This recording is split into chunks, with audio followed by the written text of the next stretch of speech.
Greetings, and welcome to Channel Other Doc. I'm Jim. I use he/him pronouns, and today we are playing a game of Fiasco. Fiasco is a GM-less story game by Bully Pulpit Games, where the characters have mighty ambitions, and the objective, as I see it, is to fail at those ambitions as spectacularly as possible. Today we'll be using the Heart of Dreams playset by Lori Mayala and Aki Venio. I hope I got close there. We shall go around and have everyone say hello and tell us who you are and just one interesting thing about you. We are on this strange sort of pinwheel that I've put together. So let's see. I'm going to go clockwise from me. So let's start with Chris today. Hello. Hi, I'm Chris. My Twitter is CF Gregory, and one strange thing about me, I own the domain isjimdeadyet.com, so we can all monitor if Jim Ryan is still alive or dead. Yep. I haven't checked lately to see whether I'm alive or not, but hopefully I am. It says no, that it says that you're not, well, it's isjimdeadyet.com, and it says no, so... Okay, that's good. That's a good sign. That's a good sign. So keep checking that, folks, if you want to see the current status. Let's now move. Yes, I have achieved a pagoda. Okay, going around now to Sam. Hello.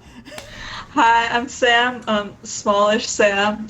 Oh gosh, an interesting thing about me was I started playing tuba in high school when I weighed 90 pounds. So I'm imagining the tuba was approximately the same size as the individual playing it, perhaps larger. Yeah, oh my God. So when I was in marching band, it came up to my eye level, the top of the bell. And you're expected to march under those conditions. Are you heading out? Yeah, I was expected to march. I mean, I'm still here. I don't have my own website, but I am still here. That's okay. Not dead yet. That's all right. That's quite all right. That's good. We're glad you're here. We're very glad. Despite any and all tuba attacks that may have taken place in the past. Let us move on now to Pope. Hello. Hey everybody, Pope here. As for me, I'm just one of the myriad of Floridians getting ready for Apocalypse 2 Electric Boogaloo Dorian Edition. So aside from that, no, not too much here. It's actually quite beautiful but damp day outside.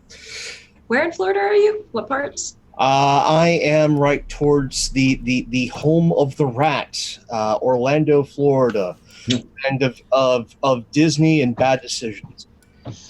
Excellent. Very good. Very good. Yeah. Also, best of luck as things are coming up. My understanding is over the next few days. I looked at the projections, and it'll be somewhere like within a couple of days. It'll be sort of kind of there, and we'll see. As an experienced Floridian, I can tell you, everything is a lie until 12 hours out. That's fair. From where I used to live at Myrtle Beach, so we had hurricane season. It was delightful. Watching. That's all where I the met Jim, back in Myrtle Beach. Yeah. So we're familiar with how the hurricane protocol works. Yeah, it's just watching all the tourists come and be horribly abusive to anyone, and then suddenly they're like, "What, hurricanes?" I'm like, "Oh, did we forget to mention that?" Anyway, it's in the brochure. It's just at the very bottom. Yes, it's right. It's right down there. And now, finally, let's move on to the other Jim that's on this particular stream. Hi, Jim. Hi. So I'm Jim. I'm from England. Interesting fact about me. Well, I quite like amateur dramatics, and the last production I was part of was the Full Monty. So the last time I was seen on stage, I was naked with 5 other men. This seems like my normal Saturday night, so that's sounds good. and we did the US version of Full Monty, so we were based in Buffalo, so we were all trying to do American accents. Oh my God. It was that had to be wonderful. It was extremely hilarious. Yes. Can we hear your American accent?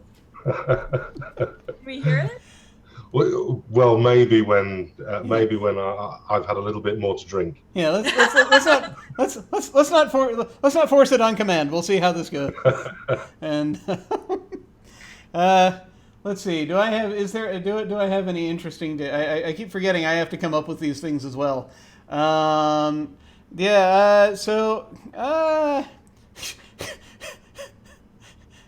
Chris, what's an interesting detail about me? You have a degree in computer science. I do actually have an associate degree in computer technology. It's a very odd thing that and you're a minister. You're a certified online minister. that is true. I also have that as a thing that's just sort of happened one night, and that's the more interesting thing.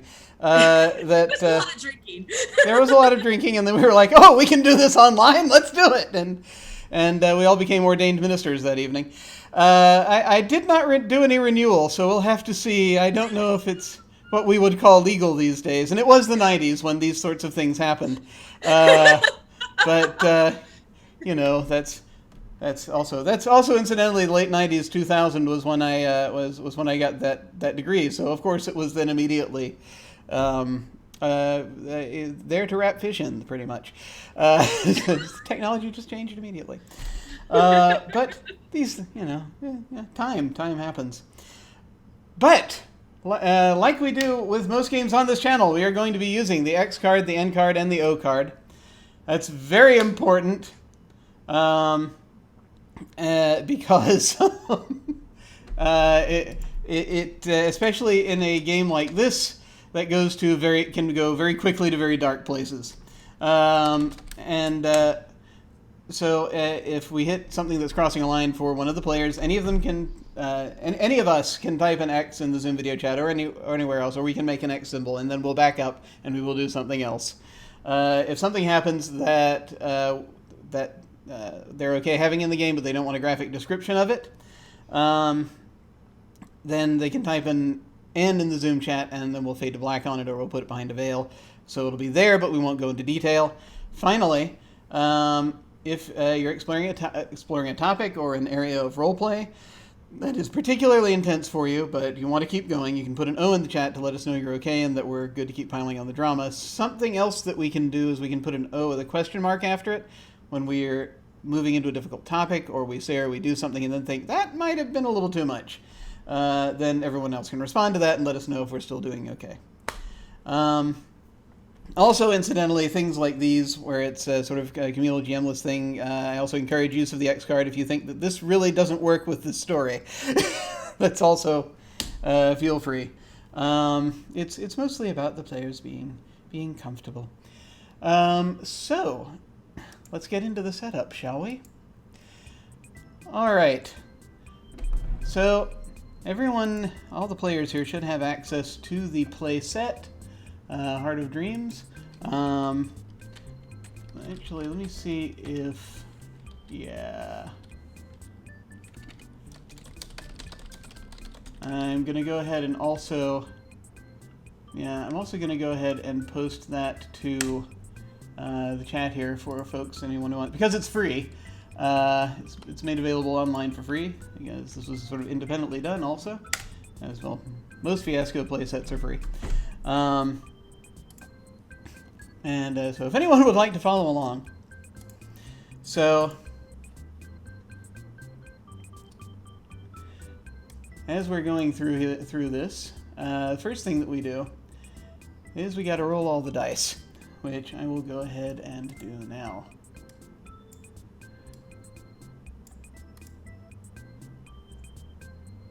Random sides for all of them. Okay. And now I'm going to go ahead and separate the dice out into groups of their numbers so that we can have that together. This is the part where some of you may see different dice from the ones that I see. So let me know if that happens, and if so, I'll replace them. So yes, no, the dice have not been fixed yet. I have not figured out how to do that yet. Aside from just, handling it when it comes up. So if you see me move something to somewhere it shouldn't be, let me know. And we'll go ahead and deal with that.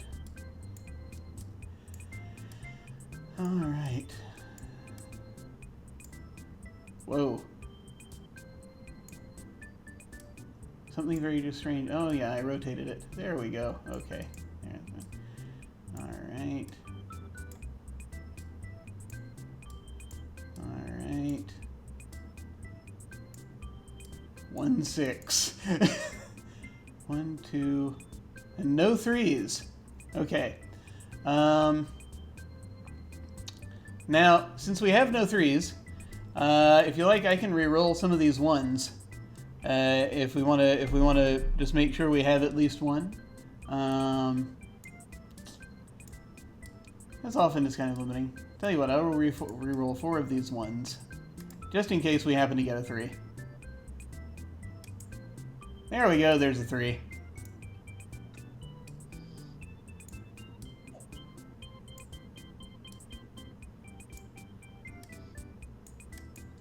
All right. Okay. Again, did I put them all in the right groups? Is there any that look like there? Okay, good. Okay, excellent. It hasn't happened yet. Now here's how we do this. For those of you here who have not played Fiasco before or not familiar with it, the way this works is that we each are selecting, we're basically selecting categories and then defining those categories using elements. There's going to be a lot of typing that's going to be going on these various cards that we have.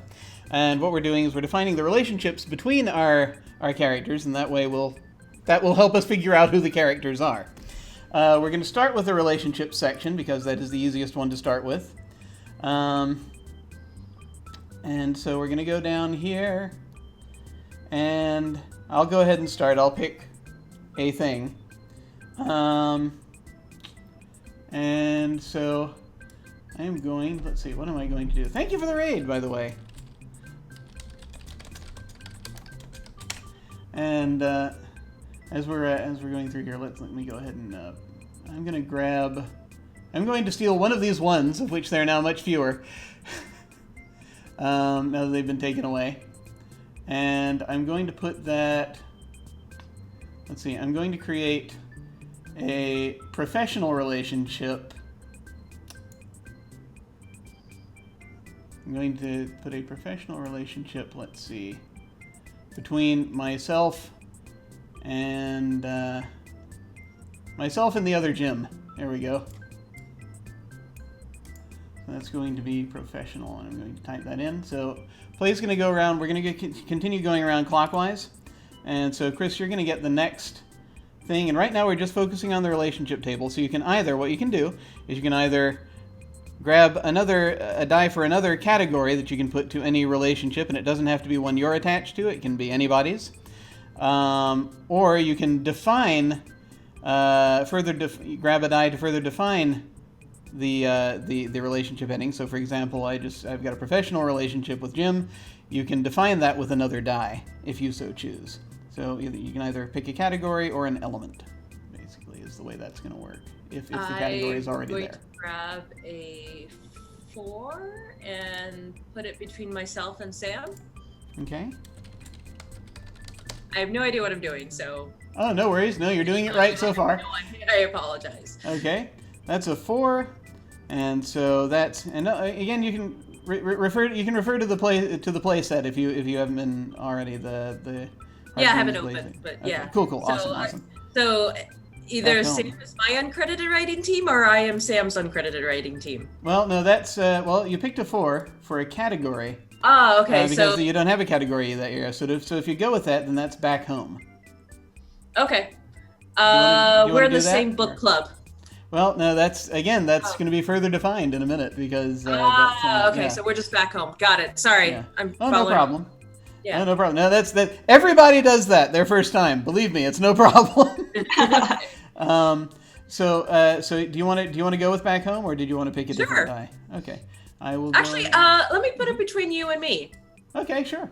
Because that actually would make sense. That would also be the truth. Okay. All right, back home. Okay, and now play is going to pass around to Sam. You can go ahead and pick a die and put it on one of these relationship cards, and that'll basically tell us what's going on. Yeah, so I think that me and Pope will have a friendship. Friendship. Yep. Is it magical? We'll see. There'll be something otherworldly about it by the end, I'm quite sure. Round to Pope.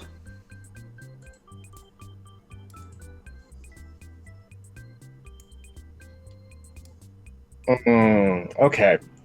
Let's see here. Let's define that friendship. Yeah, I'm going to be the bad guy and grab that 1-3. Using it on the friendship? Yeah, I'm using it on the friendship. Oh. Common hatred brought us together. I love it. Well, hang on. So, let me just look at this. Under friendship, the 3 is common target of hatred led to a lot of time spent together. Yes. Yeah. Excellent. Yeah. All right. Yes. Good. Let me go ahead and put that in. I thought it was, I figured it was either going to be that or because no one else likes you. I'm glad we're right there with each Yes. other. I already feel this burgeoning love between us. Awesome. So it's around to Jim. Okay, so I think I'm going to take one of these 2s and pop it between Chris and Sam. Okay. And that is adversarial. Adversarial. Okay. I feel like I'm getting the short end of this. Apparently, I just hate everybody. Is really what this comes down to. Feel the hatred. Feel it. Background to me. So let's see. We don't have a couple of things. Let's see. We don't have a relationship between Pope and Jim yet. Or I could define one of these relationships. I think what I'm going to do... Yeah.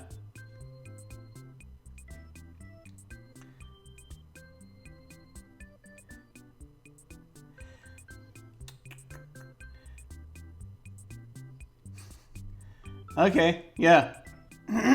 Just to give us a little more to play with here.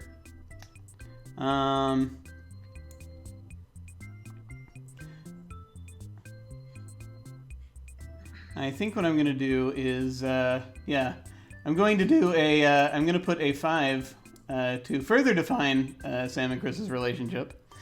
Uh-oh.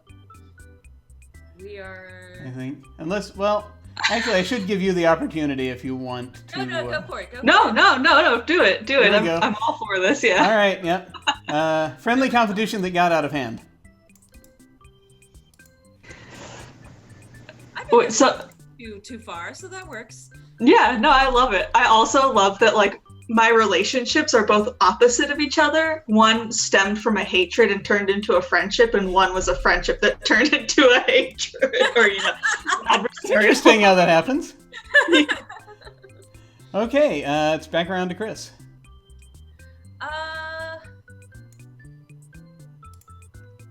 I think I'm gonna do shared secrets between Jim and Pope. Excellent. So that's the 6. All right, good. Shared secrets. Okay, Sam. Yeah, so I think that Jim and Jim will be, the uncredited writing team. Excellent.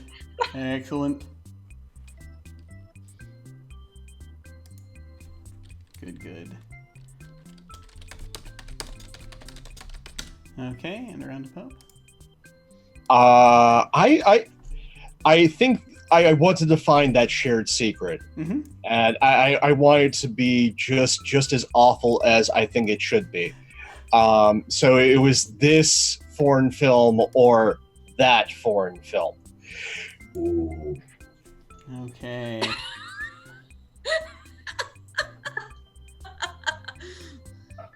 Hang on, let me go ahead and go over there. Okay, you got the one. Yeah, it was either this or that foreign movie. Excellent. Good. Okay. All right, over to Jim. Okay. And let me see. Actually, is everyone defined? No, not yet. Actually, yeah. So you've got one. you can define the relationship between me and Chris. Yes, that's what I'm going to do. So you were back home. So let's have college buddies. Alrighty. Okay.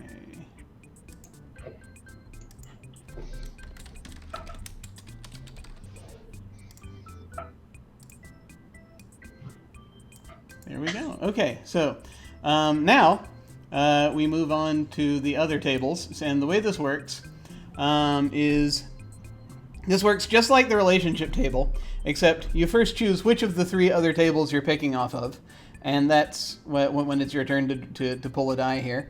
And it can be any of them. It can be from needs or locations or from objects. And it's just like it worked with the relationship table. You got to have a category first, and then if there's a category already there, you can define that category. Yeah, the only difference here is you've got 3 different tables to choose from when it's your turn to do so. And ideally, with a 5-person game, you should have probably 2 needs. But anything else, it's like, and that's really just a recommendation more than anything else. You can do what you like. But I think it's like they recommend at least 2 needs, but at least also one from each table. But again, however you want to do it. I'm going to grab something. Let's see. I think, given what we have left now, we have no more 3s or 6s. We have everything else.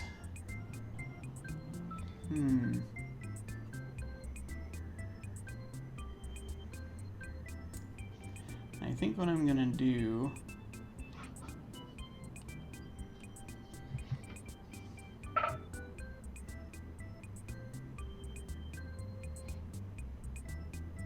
Oh yeah, these get progressively more interesting the higher the number goes, at least for me. So, yes. I think I'm going to go to 4 under the needs. For who shall I make that for? I think I'm going to put that between Pope and Sam. I'm going to say it is the detail, it is a need to make the most of this, ...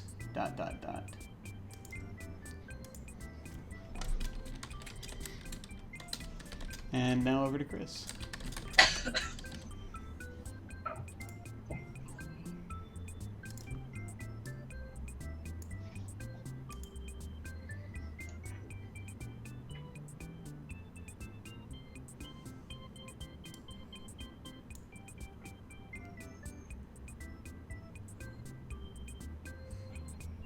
And yeah, there are many tables, so it may take a sec.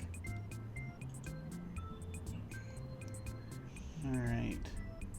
Actually do this while I'm thinking about it. There we go.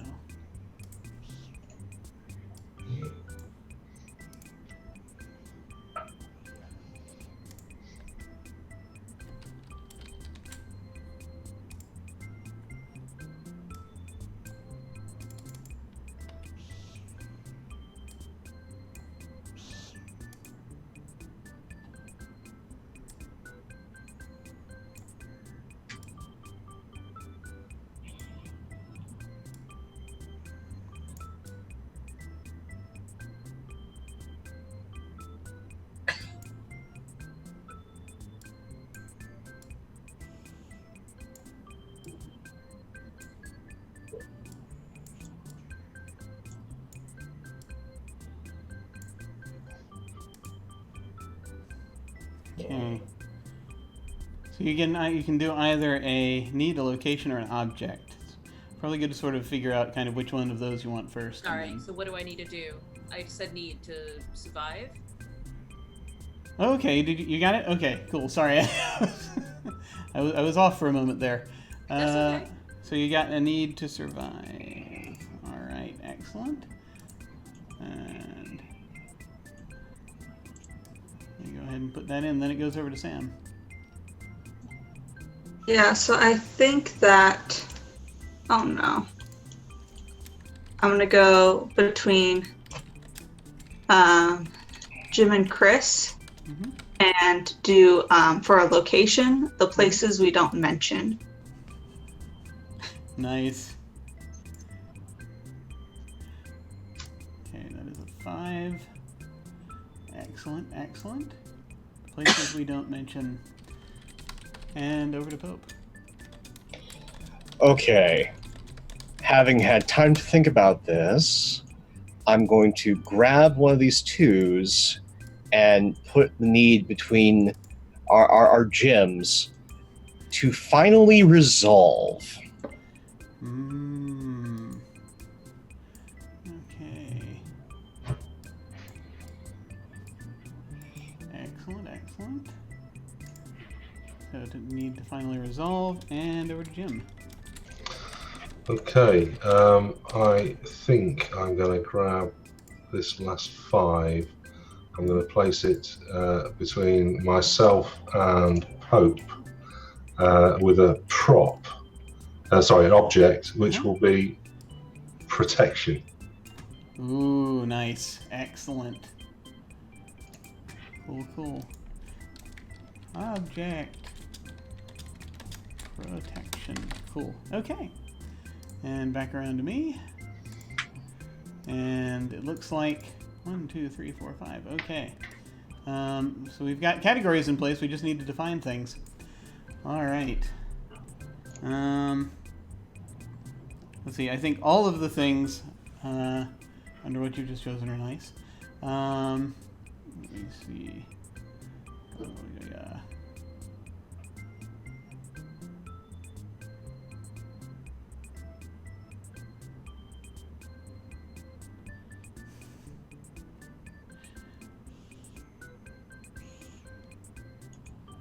There's so many good choices.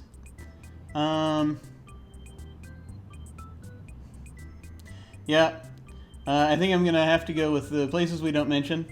I'm gonna go ahead and define between Chris and myself, and that will be that cave behind that one waterfall the smugglers use. I'm taking the last 4.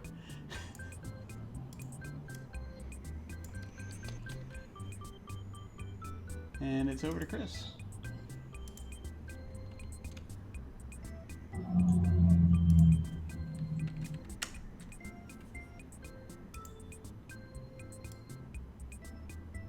You've got 1s and 2s left, and that's it. And I should point out the last choice, which will be for Jim, actually can be any number, even though there's only 1 die left.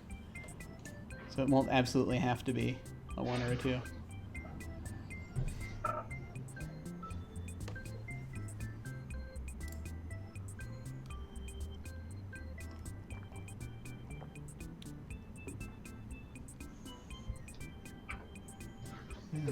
Okay. Just by sampling the local intoxicants. Okay.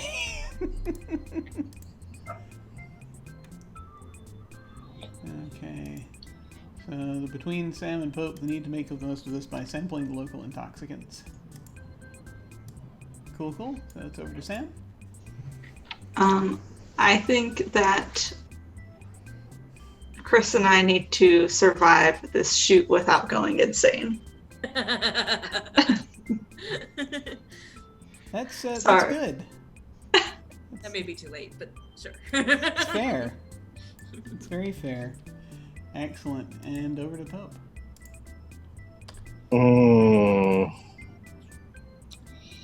Okay. Let's see here. We've got It's gonna be 2. You just gotta 2s? decide which one. 2s and 4s. 2s and 4s. I only see 2 twos.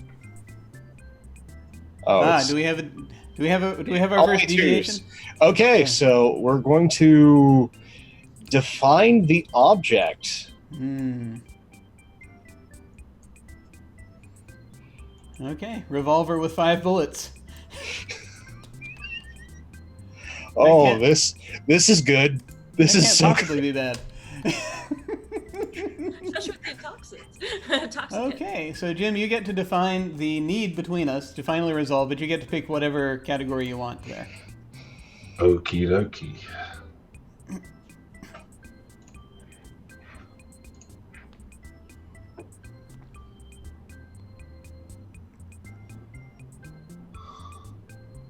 Okay. An old debt. Okay. There we go. All right, finally resolve an old debt. Excellent. Well, there we are. We are set up there. Now we need to just kind of figure out a few more details. We need to come up with character names and figure out kind of who we are. And we do this by talking it out. We just sort of figure it out before we actually launch into scenes and stuff. Because right now we've got a nice little skeleton here, and we'll sort of see if we can figure out what it is that we're doing. Let me go ahead and read the score. That will probably help. We just sort of skipped right ahead without talking about that. This will sort of help us define things a bit more. Making of The Heart of Dreams. With a rising award-winning director with a vision, an excellent script, and plenty of funding from both various public institutions and wealthy investors, the movie was going to be the biggest, most talked about since Star Wars. Things didn't go quite as planned. The director insisted on a remote location for the shoot based on some half-spoken dream. He always seems to get mad when anyone brings it up. The conditions are horrible. Weather is a problem on most days, and the shoot is over a year behind. Tensions are high because there seems to be no end to this. The director and the star have been on at each other's throats for months, but most of the crew just wants to get by day to day. And so that's the environment in it. And it says, as sort of inspirations, Burden of Dreams, Heart of Darkness, A Filmmaker's Apocalypse, which I have seen. Full Tilt Boogie, Lost in La Mancha, which I have also seen. Lost Soul, The Doomed Journey of Richard Stanley's Island of Dr. Moreau. Which actually, no, that's actually the one that I've seen. I was thinking about never mind. They're very good. All those, the ones of those that I've seen, they're very good, kind of, just sort of documentaries about how a film can go disastrously wrong. Everything terrible can happen. We know thus far that both Jim and I are part of the uncredited writing team. So I think you guys are both involved in production, but the writing credits is because of rewrites that had to happen at the insistence of the star. And it fell to the two of you because the old writing team has completely left the location. So it's just the two of you, but the producers don't want to put anyone else's name on the damn credits at this point. Yeah. So you two guys have different jobs, but you're both old hands at this. That's right. No, I like that. I like that idea. That works for me. I kind of like you're both like one of you's the director of photography, and maybe the other one is the lead grip on this entire thing. So you guys have both been around for a long time, but you don't necessarily have the best jobs. Yeah. I like I was going to suggest Sam and I, one of us be the director, one of us be the star, since we have the adversary relationship, and that I don't care which way we go, but just. Okay. Yeah, if you folks are good with that. Yeah, it works for me. Cool. Okay, in that case, whichever two of you, I am almost dead certain at that point I'm the production assistant. So so that helps better define Sam and I's relationship is I'm their PA. That makes sense. So I've had to deal with the other person like being the go-between and like that just long-term hatred of Chris. Just I loathe you. Also, I can be anywhere at any time. I'm the PA. I kind of do like the photography idea, especially Pope with our relationship about secrets. Yeah. Because you can be anywhere, and I could largely be anywhere as well. So. Okay, so you're the director of photography. Well, that I think works for me definitely. Okay. Okay. So, especially with it was this foreign film or another foreign film that we were going to end up working together on. Yes. Okay. That's coming together now. And we've been kind of colluding on all of the shots I've been doing of the star have been on her worst side, with not the greatest of lighting. You had me sneak onto the island just because you already hated this person by reputation alone. You had me smuggle on, and it's one of the things that's been delaying filming because the dailies just look terrible. Some green filters for the cameras. And like the bounces haven't been properly washed, so the lighting's uneven. Okay, yeah, this is just a shit sandwich of a production. Oh, of course. I think that now sort of wandering back to, and I'm trying to remember what the suggestion you had as far as Jim and my own relationship, that you had said it was like DP and someone else. Either like the key grip, or maybe in fact, actually, I like this idea. You're the props master for this thing. Maybe that would be interesting. Because I have a feeling that this is like an action movie that would explain why there's guns on set. Yeah, that easily could be. Yeah, or at least there's some. They're probably trying to make it an action movie. Or I feel like maybe it's something where it's. I think maybe the idea was that it was supposed to be something other than an action movie, and then sort of producers got involved, and it has become more of an action movie as a result. Since we're already out here, yeah. And so yeah, that's. That would explain the rewrites. Yes. Oh God. So. Yeah, okay. So it's either this or that. Interesting. So if you're director of photography, I could be handling that. Yeah, I like the idea that if I'm like the props master, that and I'm just sort of looking at where there might be parallels drawn here. So I noticed that so Sam and Pope have this need to sample the local intoxicants, and I'm thinking that they're probably in that place we don't mention, where the cave in the cave behind that one waterfall, because that is what the smugglers are smuggling, are local intoxicants. Now, depending on the location, the local intoxicants can be all sorts of wonderful things. Question is, are we like somewhere in the Pacific, somewhere in Africa, South America? Where are we? What hellscape? Choose the form of the destructor.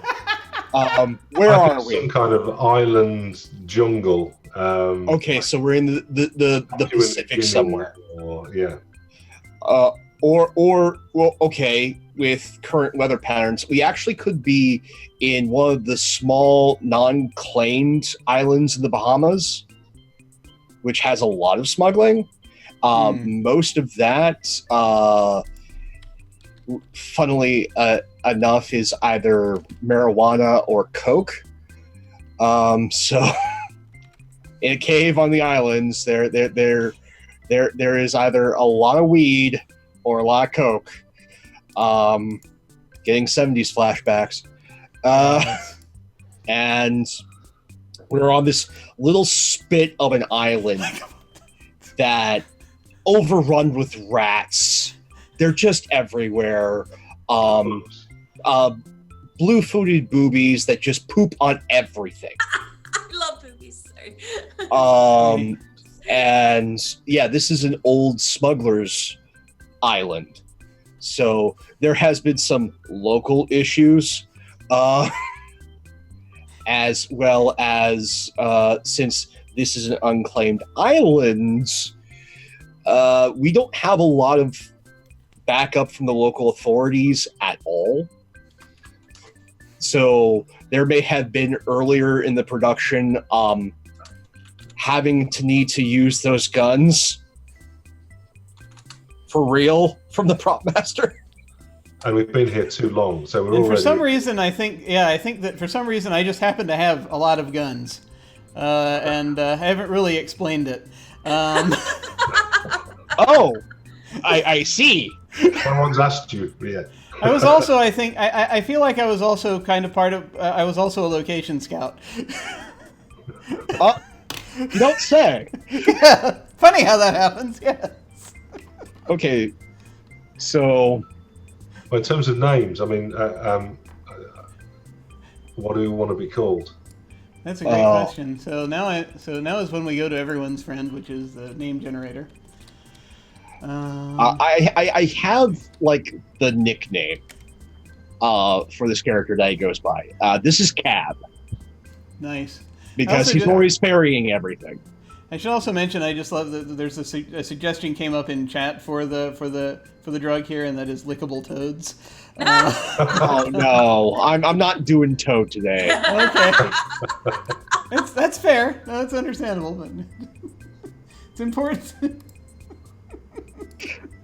These things, you know. No, right, so cab. Yeah. It's gonna be, go ahead and, why can't I edit it? Let me edit it. There it is. Okay. And then we can figure out the rest of your name as you wish. I'm going to go ahead and start. Hey Sam, do you have a preference on being director or star? I'm good either way, so. Yeah, I feel like it probably makes more sense for me to be the director than the star. Okay. I think. Especially with having a PA. Yeah. Yeah. Okay. Yeah, and so, yeah, that's okay. No, I'm good either way. So. Yeah. It's yeah, I was gonna ask you the same thing, like when we got around to it. Yeah. Excellent. Okay, well, I'll be just Pete Crowther, and to save on the accent, he's an English public school boy who has a relatively or a modestly wealthy family. Doesn't have to work, but he is a very keen photographer, and even though he had a small writing career, traveling around and taking shots is what he does. So he's doing it, I'll say, for fun in inverted commas. Excellent. But that's Pete. Excellent.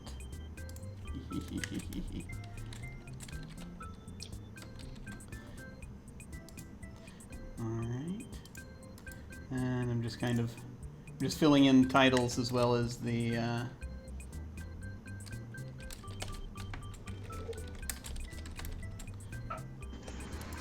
I think that. Oh, sorry. You can go ahead. Go ahead. Okay.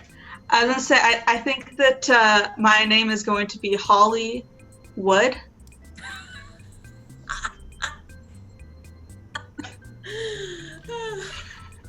That's awesome. Cool. sure. You put me. I mean, I had to try to think of something as fast as possible. No, it's fine. It's fine. I'm just going to behind the name, but let me see here. Yeah. Oh, yeah. I think my character's stage name is Siren. No one knows what her real name is. except for maybe Jim from college. Yeah. So it's like, are you one of those one name celebrities? Yes. You don't need my last name. Who needs last names? Those are for peons. Of course.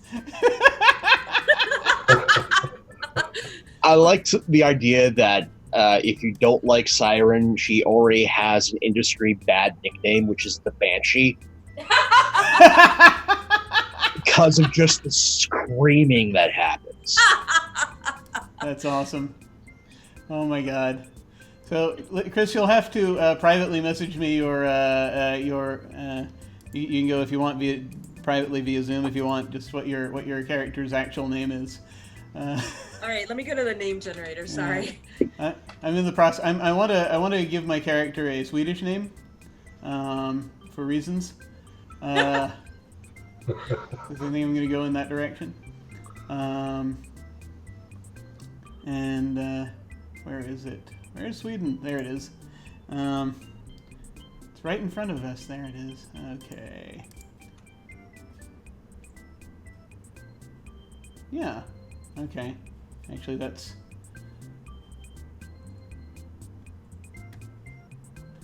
Alright.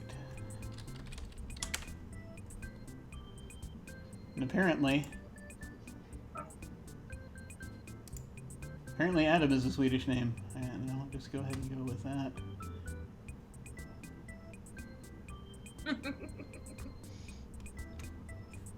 Alright. Yeah, I feel like I should spell siren with a Y just to be obnoxious. I like that chat. Yeah, that'd be good. Yeah. Just because, you know.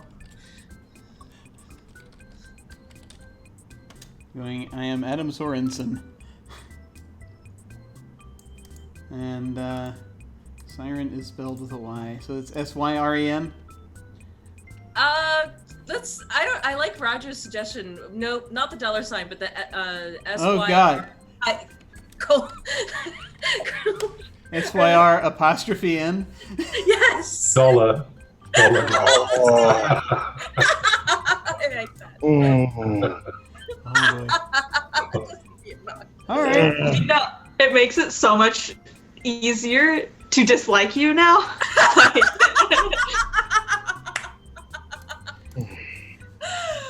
that's amazing. Okay. I left the lens cap on again. Mm. Oh dear. Okay. Nice. Okay. I think we've got pretty much almost enough details here. To start with, let me actually just do one more quick look around, just to see if there's anything in particular we want to further define before we start. Yeah, I think we've actually got pretty much, I think, what we need here. We didn't really define what the drugs are, but I guess we can kind of do that in the course of this whole thing. Yeah, I think it's probably cocaine. I feel as though it was either going to be cocaine or some other thing. Yeah. Okay. Cool. All right. So I think what we'll do then, do we want to push forward with the first few scenes, or do we want to take a quick break? I'm good either way. I'm good. I Good think to go. I'm gonna ask for a break real quick. Okay. Sure, no problem. So we're going to go ahead and do the first of our breaks. And so now that we've got kind of our stuff defined here, we will come back and then we'll actually start to play through some scenes and see what happens. We'll be back shortly.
Okay, we have returned.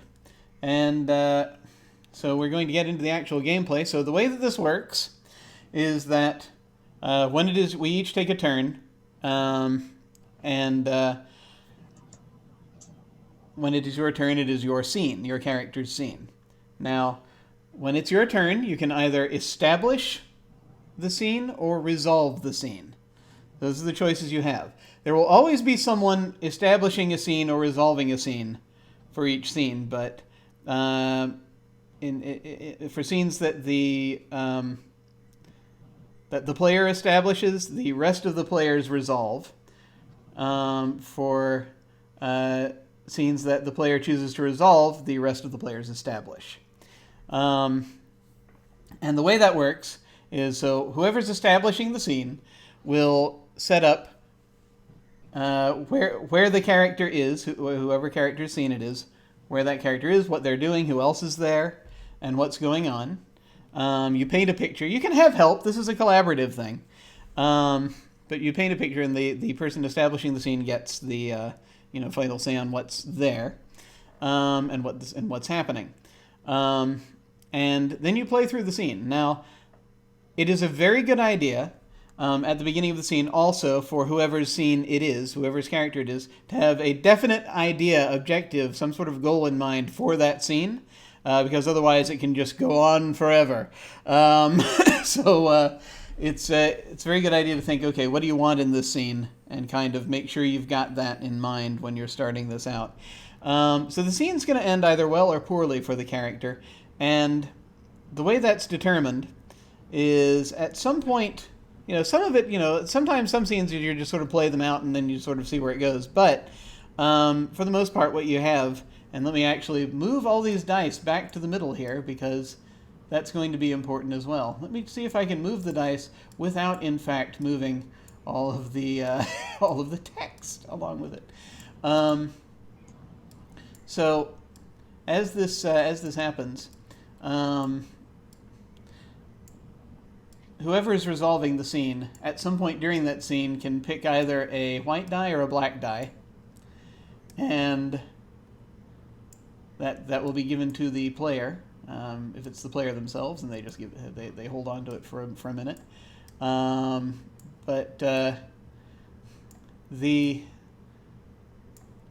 You get a white die if the scene is going to end as a signal that the scene is going to end well for the character.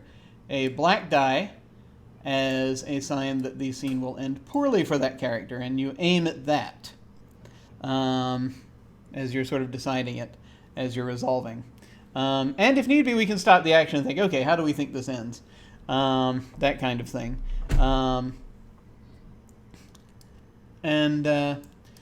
Then, of course, when now in this first round, at the end of the scene, so you finish the scene. At the end of the scene, you actually give the die to someone else. The idea at the end, we go around 2 times, and that's the first act. So we each get 2 scenes per act. Does anyone want me to do any clarifications before I kind of launch into this and start with the first scene? Oh, just the number on the dice doesn't matter, or the number on the die doesn't matter. It does not. No, it absolutely does not. And Jim just realized that he left his drink in the other room. That's okay. He will go get it in a moment. What I think, the number on the dice right now does not matter. It's we'll be rolling them again before the game is over. So what we'll go ahead and do is, as I'll go ahead and start, as just again by way of demonstration, I'm going to go ahead and establish a scene, and I think the first thing that would be a good thing to see would be something kind of establishing the relationship between my character Adam and Siren, to kind of sort of show what their relationship is like at this point. And I think this is actually going to take place in the cave, or near the cave, in or near the cave. Why don't we just actually do this by the waterfall? I think no one else is around. And I think the thing that I want to do in the scene, just as a kind of, I think it's like not too long after we've been here for a little while. We've established that there's starting perhaps to be a little bit of question about whether we've got problems with the amount of food that we have, that kind of thing, and that I think Siren knows that I have something going on here. perhaps another reason why I wanted to be here, and at this island, and because I've been kind of hinting at things, because I feel like maybe if it's all right, I think perhaps I'm your supplier. Oh, am I taking drugs then? If you wish. Okay. You don't have to be. You don't have to be. I think drugs are not out of line for this character, so sure. But I think that might be what we have happening, and I think basically, I'm just looking at, we never figured out what the old debt is that I need to resolve with. Pete. We kind of need to further establish that relationship. Maybe you owe Pete money because he came from money? Possibly. So he loaned you money for unsuccessful supping and you never were able to pay him back? That's possible. That's possible. We could do that. Either that or we have a debt to settle with somebody. Someone in this production. So we should probably figure that out at some point. But I was just trying to figure out what's motivating me in the scene and what I need. So I think that what I need in this scene, is... I think basically, I just need to kind of get paid, and that's sort of the gonna be kind of the where this is coming from. Are you always out of money? Are you one of those people who is always out of money? I think maybe not always, but it's like when I have money, it tends to go away quickly. It goes into other things. So yeah, I think that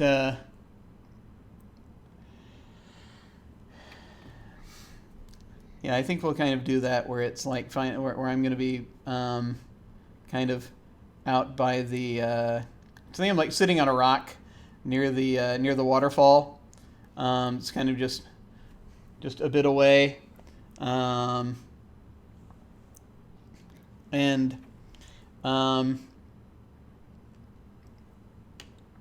I think you're going to come up to me and try to just basically to find out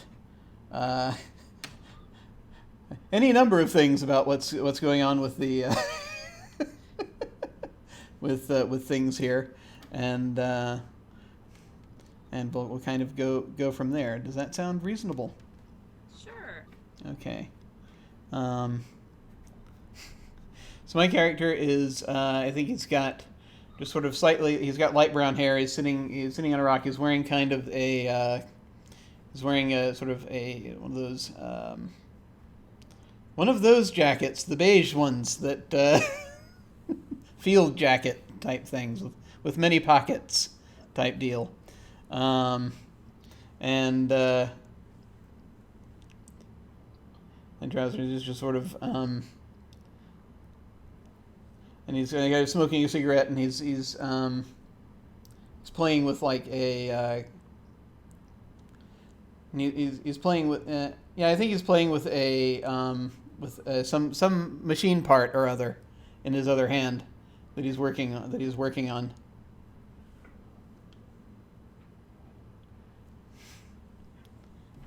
I thought we weren't going to meet here again. And this is where the magic happens. And my character, I think, has long blonde hair, and it's one of those with somehow always perfectly styled hair, and I don't know how, and has the little like half-tied, explorer sorority outfit with the like white half-tie shirt, short shorts, and is wearing heels even when climbing around these mountains because of course. Sorry.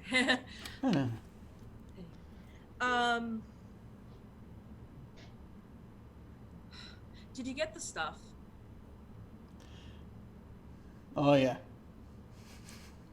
So, delivery? Well, I mean, you want to go at it right now? I mean, there's I can't be seen carrying a bag there's around here. Can't you just bring it to my trailer? Well, I could I could do that, but I think that Holly is kind of too much on edge right now anyway. But I got I got something a little more portable if you want that. Yes. Yeah, we can do that. We can do that. I'm trying to whilst Jim tries to lock the accent down before it escapes him. There's I can certainly accommodate that. But and it's kind of I'm getting up. I'm sort of messing with this radio part, and it kind of almost squawks for a second. And it's like, all right, and it figures that out. All right, just sort of standing up and stretching.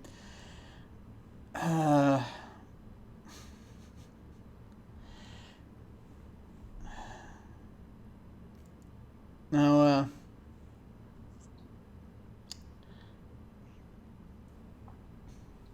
do we have?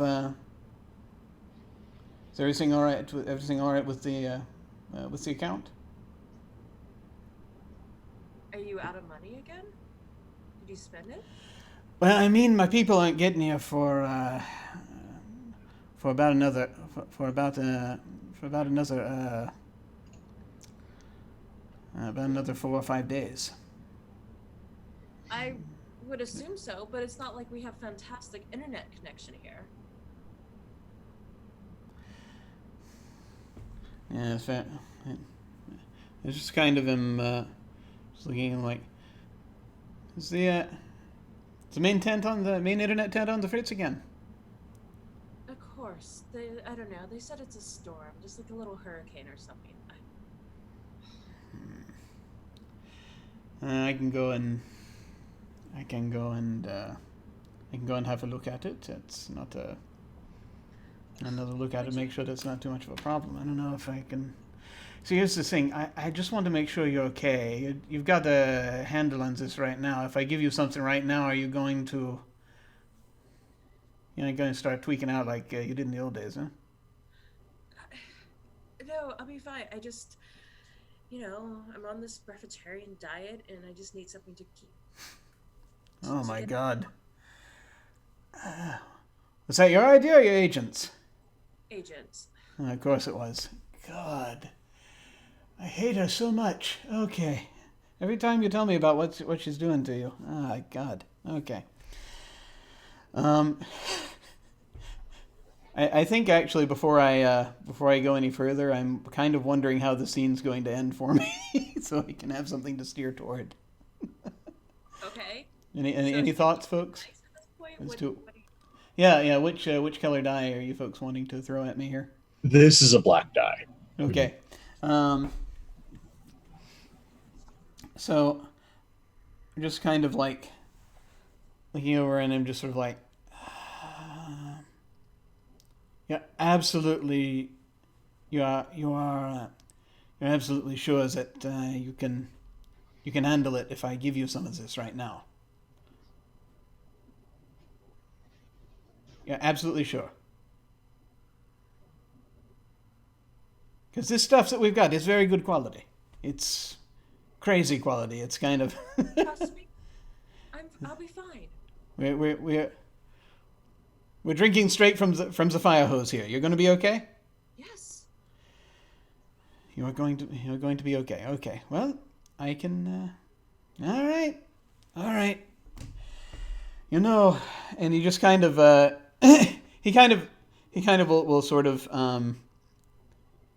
If you allow it, he'll rest his hand on your shoulder as a sort of thing. I do anything for you. You know that. Yeah, I just need to get through this damn production. I don't know why I agreed to this. You agreed because you know that you get to hang out with someone who is well connected and has a charming personality. All right, I'll be right back. and he goes behind the waterfall and gets drugs for you. I'm going to take the portable ones back to my Yeah. trailer. Basically, he'll come out and he'll hand you a small bag, at what was it, just thinking, and just was trying. It was like, and she watches you. Like, no, it'll be fine. It'll be fine. It won't be any. It'll be fine. The radio squawks again, and he punches it, and I think that's the end of the scene. Okay, that's a black die for me, and I get to give that to someone. So I'm going to go ahead and I'm going to give that. I'm going to give that to Chris. Okay, this isn't going to end well. The idea, if you want it to end, by the way, I'll go ahead and say, if you're anyone who wishes to metagame, if you're trying to, you're hopefully going for a lot of the same color if you want things to end well for your character. I will admit I usually play to end poorly, so I like mixing them up. But it is now your turn, and you want to establish or resolve? Let's establish Okay. a scene with Hollywood. Okay, what scene do you want to? What do you want to do? I feel like we should be arguing about something. I don't know. I'm open to ideas. Sorry, I've never played this before, so I'm not sure how this. Yeah, we could do something like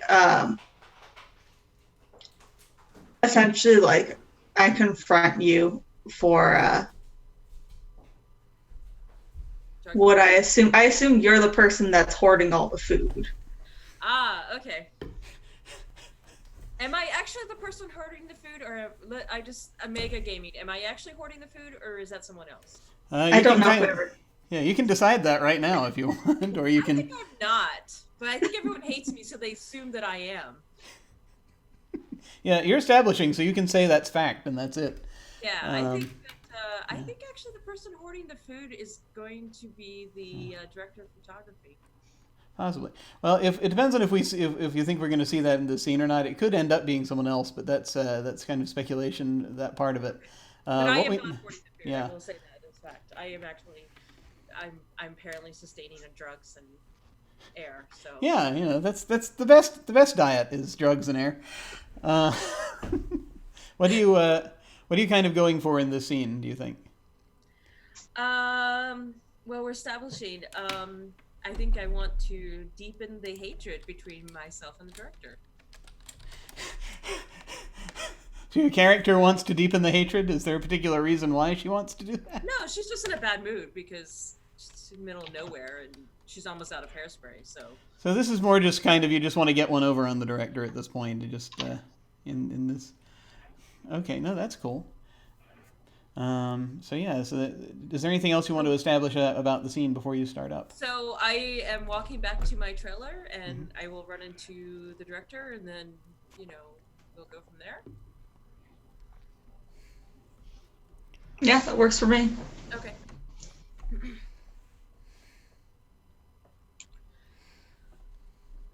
All right, so I am walking in this tiny unpopulated island wearing 6-inch heels because of course Yeah, and I think I've gone for the more Hollywood director approach of like the white shirt with the long sleeves that are rolled up, and the tan pants and like my boots and whatever. It's more practical, but it's really not that practical when you think about it. But yeah, hey, I need to talk to you. I am not redoing that last scene. It was fine. I mean, it wasn't, and I think I'm the judge of that, but that's not what I wanted to talk to you about. You've noticed our food has been depleting, right? No, because I'm not eating it. I told you I'm on the brevegetarian diet. Yeah, I don't believe you, and so I need you to stop hoarding all of our food and to just give it back. You know, we have people. I don't have the damn food. Let me just double check. Anyone problem with cussing? Oh, swearing is Okay. fine. Okay, just making sure. If you feel the need. I don't have the fucking food. I mean, I know you have a problem with me, but that's not a reason to hoard it over everybody else. How the fuck am I supposed to be a breatharian if I'm hoarding food? I am not eating food right now. In fact, I'm eating less than everybody else on this damn island. You know, it's not my fault. What do you mean? You think that I think you're hoarding the food because you're eating it? No, this isn't the first time you've pulled your petty bullshit on me and you just hoard the food so that I can't have any. Well, it's certainly not going to help. It's certainly not going to hurt you to diet some. You're one to talk. Speaking of, you know, I need you to stop. Like, you need to stay your same weight. I don't need you to gain any more weight than you already are. You know, it doesn't look good when you're trying to shoot a continuous scene and your lead is, you know, they're fluctuating in their weight. I can see those little changes. Which, again, why are you hoarding the food? I am not hoarding the food. God, why don't you, like, I don't know, fucking call security and have them search my trailer? You know, maybe I will. With that, I will walk away. Oh, you guys, actually, did we ever decide whether it was going to end well or bad? Oh, I'm We thinking haven't black decided die on that one. Yeah, so yeah, we get to, so the rest of us get to resolve. Yeah, before we actually resolve the scene. We can, well, I mean, no, sometimes that happens. And we think so? It's like we can decide. Do we think that that's going well or poorly for Siren? Poorly, I thought. Well, on the one hand, I would say that I mean, there's going to be more. We could say it's poorly if we feel as though there's going to be more scrutiny as a result. Maybe. I think we could also say it's well because she accomplished just kind of getting Holly to get ticked off and go away. So I think it's a white die. I think as poorly as it happened, that Siren got what she wanted. Yeah, and I think that's I think that overall I think that's going to come out better for Siren. If we say it's a white die, then that does mean that it's this. Yeah. Probably it's not going. This is not going to necessarily come back. Not immediately on her because she's. I just want to state, like, please, when I'm playing this character, anything I say is in character. Like, anything suggesting that diets are needed are not what I think personally. But just in case that's not clear. Yeah. I think I'm just going to ask us to veil anything that gets too deep into body shaming, if folks don't mind. So and like I said, the banter is good. The banter is great. But if it starts getting a little too much into it, then I think we should start veiling it. We didn't hit that yet, so I think we're fine. I just want to make sure I don't like body shaming, but no, me neither. So Do we? So those of us who are not Chris, do we agree that we want to give her a white die for that, or do we want to go black die? What do you think? Just nodding. So it looks like a white die. Right. Okay. So Chris, you get to take one of those white dice and give it to someone else.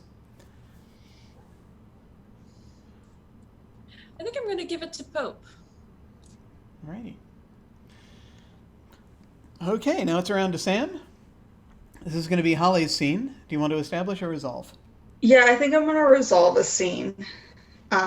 Because I think Holly needs a win at this point. So you're going to get to decide how this scene's going to end up going for you. So that can influence how it ends, if you like. So what situation do we want to put Holly in? What do we want to say is happening? I think this is like Holly getting to at least blow off some steam. So I think this is with Cab at the cave, because Holly always knows that if is some way to release her frustrations and anger, Cab has a way. So let him know ahead of time over the walkies and just gives her the location of the cave. And they're in it. Cab already like bent over, having found the briefcase of the sample platter that was hidden, and already in the process of setting things up, like has like 2 halves of coconut that have been dug out with a little bit of the local liquor, and like 2 beach chairs inside the cave. Yeah, I didn't realize this was such an open secret.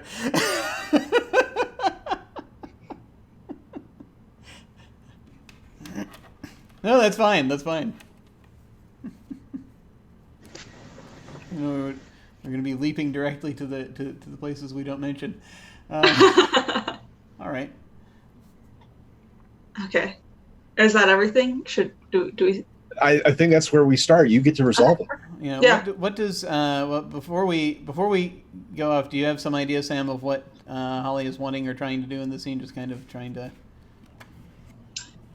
Yeah, so I think that really she's just trying to, like, relax. And, like, I know that's a very open-ended way to say what her, like, what her ultimate goal is. Sorry, somebody just knocked at my door. I have to, like, leave for, like, 2 seconds. Sorry. No problem. It's all right. Fiasco in real life, folks. Yeah, these things happen. No, I like the idea. While we were riffing for time, like establishing some things. Like I think, like Adam thinks he's really sneaky and put together, but almost anyone who's worked with him on any other production just knows he's carrying at all times. And has something going on. It is an open secret that only Adam doesn't know. Oh my god. Oh, that's fine. But the funny thing about this is that I feel that probably people don't call him out for it because if a lot of these are B productions, Adam may be part of the reason how a lot of these things get funded. Oh yeah, no. He doesn't have any money. His friends have money. Yeah. That works. Like Pedro always shows up to the rap party. We love Pedro. Pedro pays the checks. Like we love him. That's fair. As for Adam, we love Adam because Pedro is inclined to show up at the parties and cut the checks. Yes, that's always good. That's always good. Okay, cool. So yeah, feel free. Okay. Are we good, or did you still want me to explain what the? No, I think we're good. We can go ahead and just see where this goes, and then see what happens. Gosh, Cab. Uh-huh. I've had the worst day. That's such a stressful day. The ship isn't going well, and then I had a run-in with Siren, and gosh, can you help me? Yeah, I can always help you, Woody. Go ahead, kick back in one of the chairs. I found Adam's stash this time. He just has this fondness for dark places. But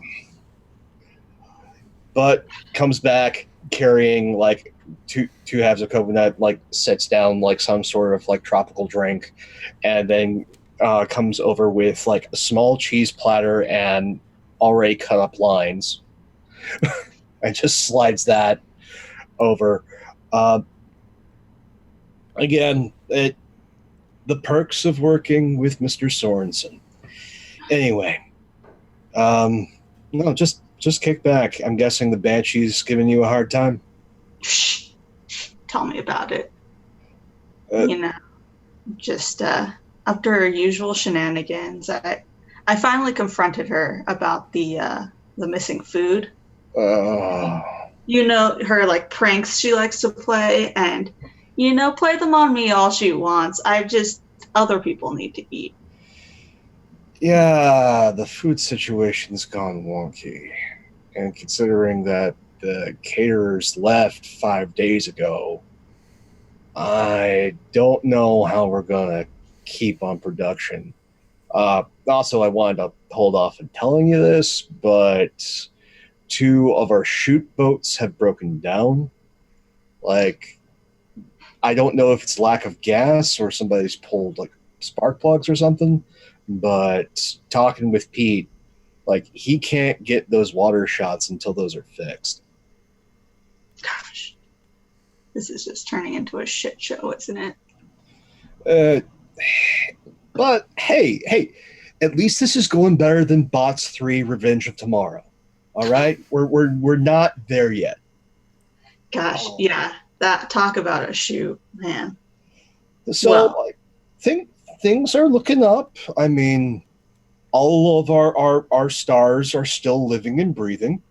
The Pete's a solid DP. Like you've got that.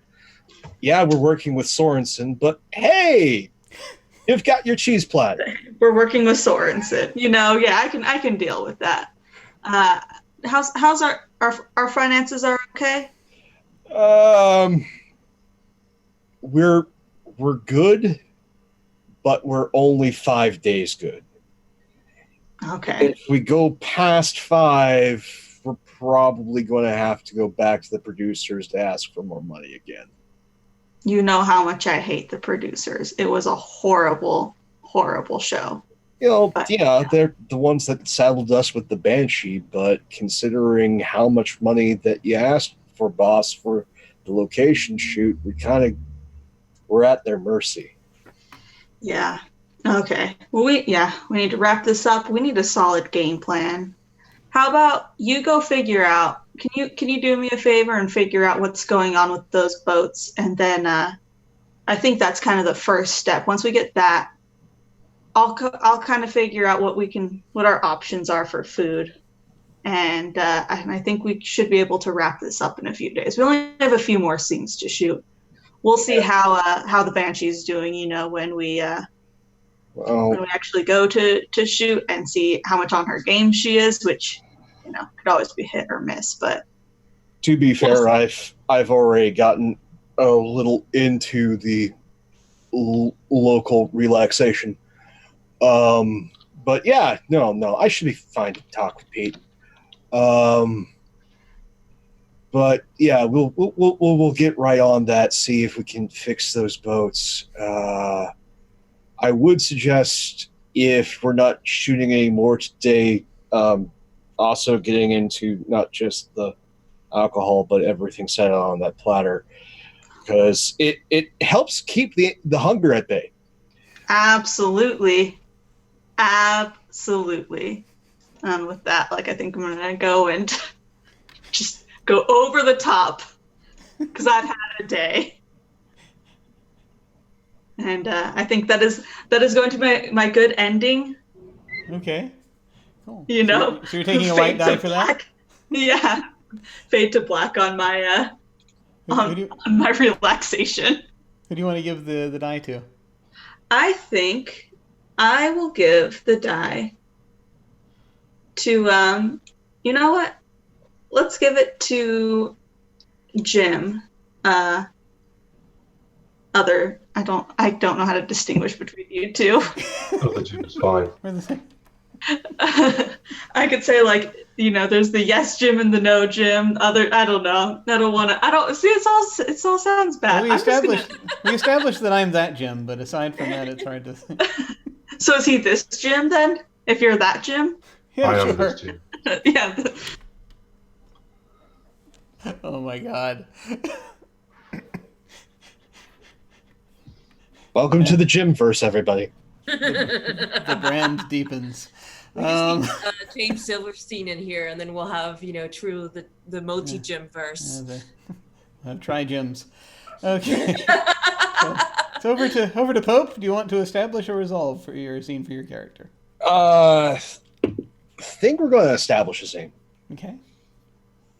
I think we're going to establish that right after that, Cab is on his way over to see Pete at the beach with the boats, and most of the like production equipment is over there under a series of tents. Like we got like surplus army tents where most of the supplies, equipment, as well as catering, it's all there. It's all along the beach. And heading over there, there's a number of boats that are now beached right there.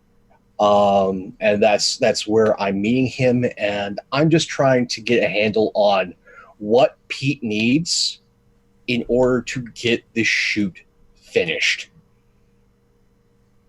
Okay.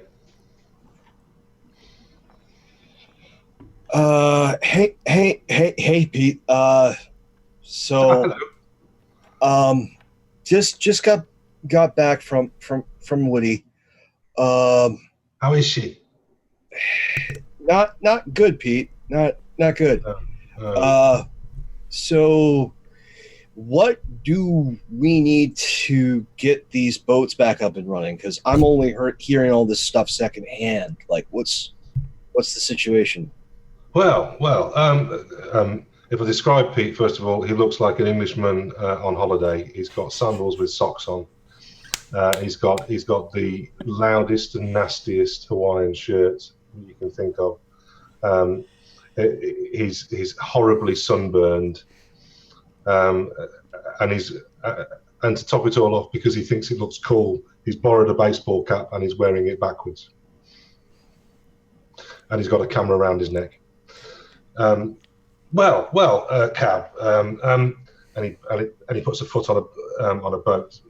The problem is, you see, the boats don't work. Now I've thought about this, and I have to admit that I didn't really do a term on boat fixing at Corpus Christi.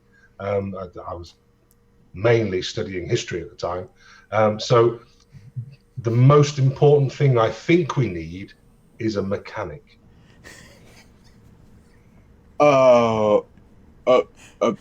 Okay, Pete. I mean, I've pulled all the things that are supposed to be pulled. I've turned keys.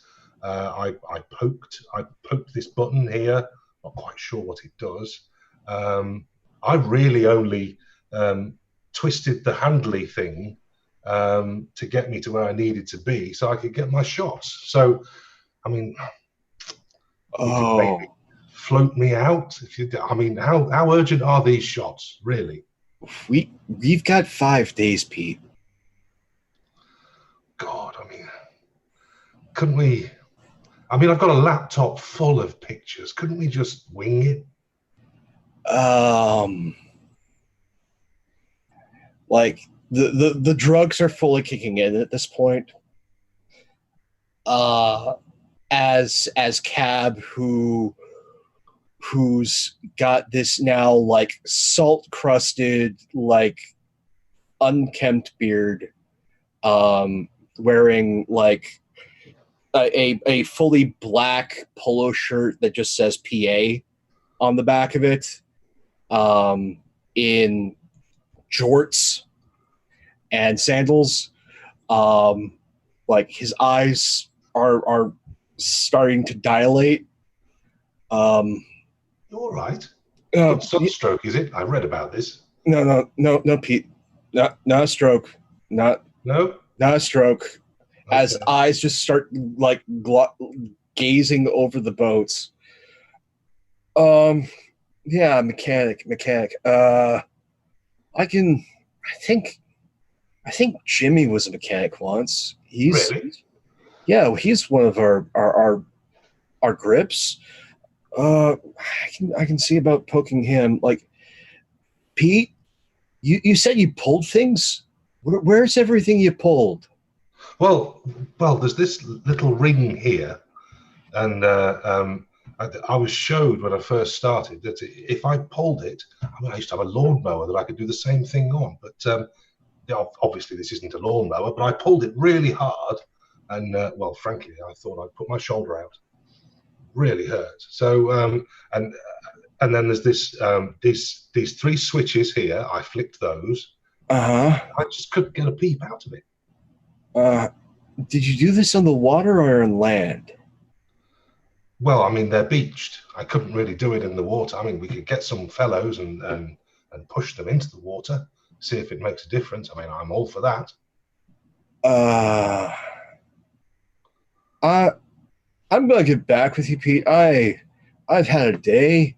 I'm gonna go. I can see. I mean, are you sure? You really don't look well. I'm just dandy. I'm just tired. I'm gonna go lie down in my trailer, and I'm going to get back to you on that. Okay. I tell you what. I'll have a look in my laptop and see if I can find something that might work. You don't really have to tell them that it's actually a shot of here. If I find something similar, surely. Actually, memory now serving, Pete, we did that Merchant Ivory picture like 5 years back.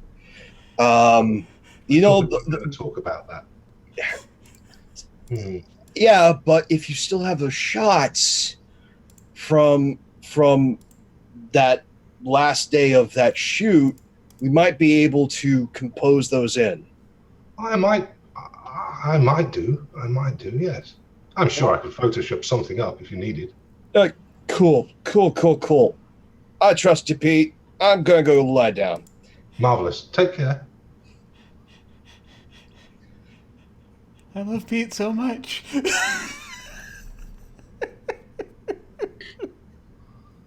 I think we decided black dye. Yeah. Yeah, that's earned. That's worth it. So I will grant this black dye. Upon Siren, we'll have Siren have a black dye. Okay. Excellent. Did you try putting it in water? Well, no. Sometimes these things happen. Yeah. Sorry. Okay, so now it goes over to Jim. It is Pete's scene, and Jim, do you want to establish or resolve? I think establish Okay. with you, Jim. Okay. I think that we can establish what this debt is. Yeah. And maybe figure out a way of resolving it around talking around. We're going to carry on the story as well, fixing these boats. Yeah. Okay. I think I'm getting an idea, which will help us so much. And it'll be still down at the beach, but in one of the tents. As you come back from the cave, in one of the tents, I'll kind of wave you over. Okay. Just grabbing a thing. There it is. Okay.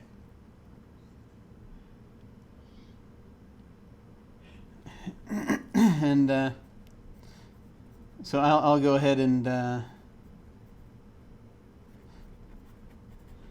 I'm coming over. Over here, old chap. Hmm? Yeah, I've What's got the a problem? drink. Well, come inside. Yeah. You all right, man? Well, is everything okay? Well, we do have a few things to discuss, I think. Do we? All right.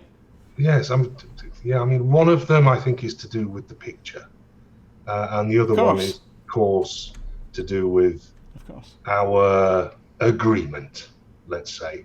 But first of all, let's talk about the picture, and specifically the the boats that don't work. Now we've got two ways here.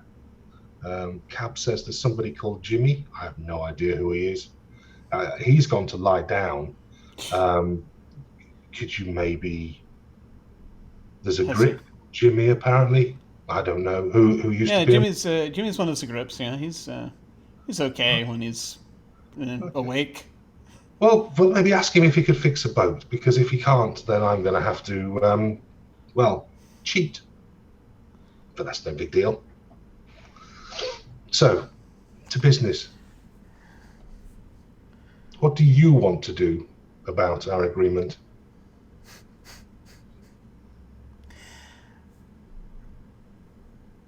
I mean, you want me to go? You want me to go to the ATM, because it's really kind of, it doesn't seem to be working so much out here. They probably don't have much of a signal. No, I understand that, but why not? There is some money around here. I'm not suggesting you obtain it. I'm suggesting maybe you obtain other agreements. I will have. It's like I've been saying. I've got some friends that are gonna be coming over as we're kind of wrapping up in about 5 days, and so they'll be able to help out with a good portion of that, I would think. Okay. And anything else? I mean, do you think this would be an end of it, or? Well, the trouble sometimes with people is that they've got rather specific ideas of what they want from you, what you kind of do. They kind of blurs the lines, and then things get kind of confusing. They don't know exactly what it is that you do, and they think that you can, for example, they want you to furnish a prop and fix a prop, and it just gets all over the place, man. You know what I'm saying? Well, you are the expert on... It's just a well of chaos. It's a well of chaos, and I don't think we need to fall into that right now, you know? Mm-hmm. It's going to be a problem. A serious problem with everyone being so tense around here that I've seen shoots go bad before when people kind of get too tense, and it just... the wrong thing sets somebody off, and I Really? know what things could happen there. And what benefit would come of that? I'm saying, none. That's why I'm saying that all this talk about trying to resolve things that ain't going to be resolved for 5 days, it's a bit of a, you don't want to stir things up, do you? Well, quite frankly, yes. I think that might be rather fun. At the end of the day, it is on you, old chap.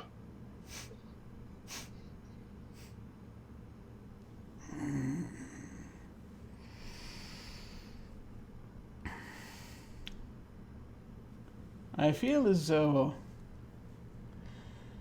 you might not be hearing me. Really?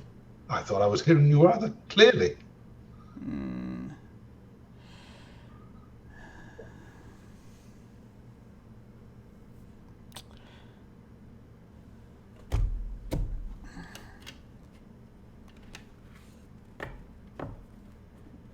What is it exactly you want right now?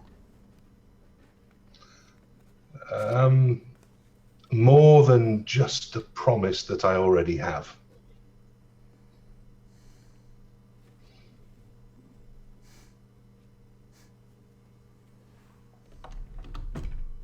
Exactly what more is up to you.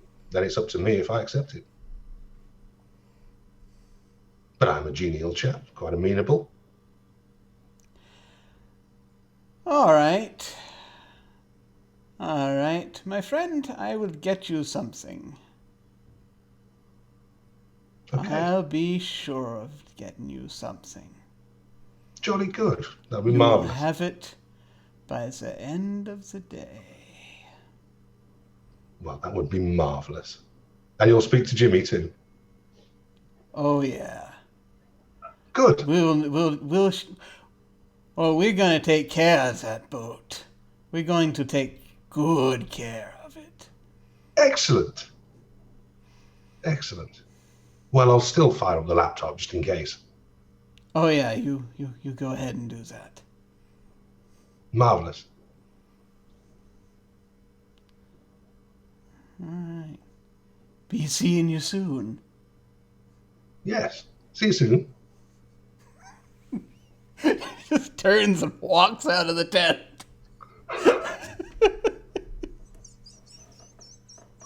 What a nice chap.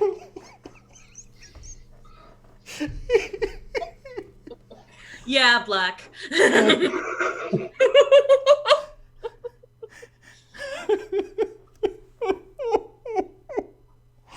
Oh my god. So many films have flashed before my eyes just in that scene. I think I'll find the accent by the end of this game. But aside from that, he's from many places. So who do you want to give that? You're getting a black die, Jim. Who do you want to give that to? I'll give it to you, actually. Okay. Yay. All right. Excellent. Okay, so second round. Once again, it's I'm going to establish. Let me think. Okay, so I just got to figure out who it is that I just have to decide how much pressure I'm wanting to put here this early on. And I think that, no, of course. I feel like...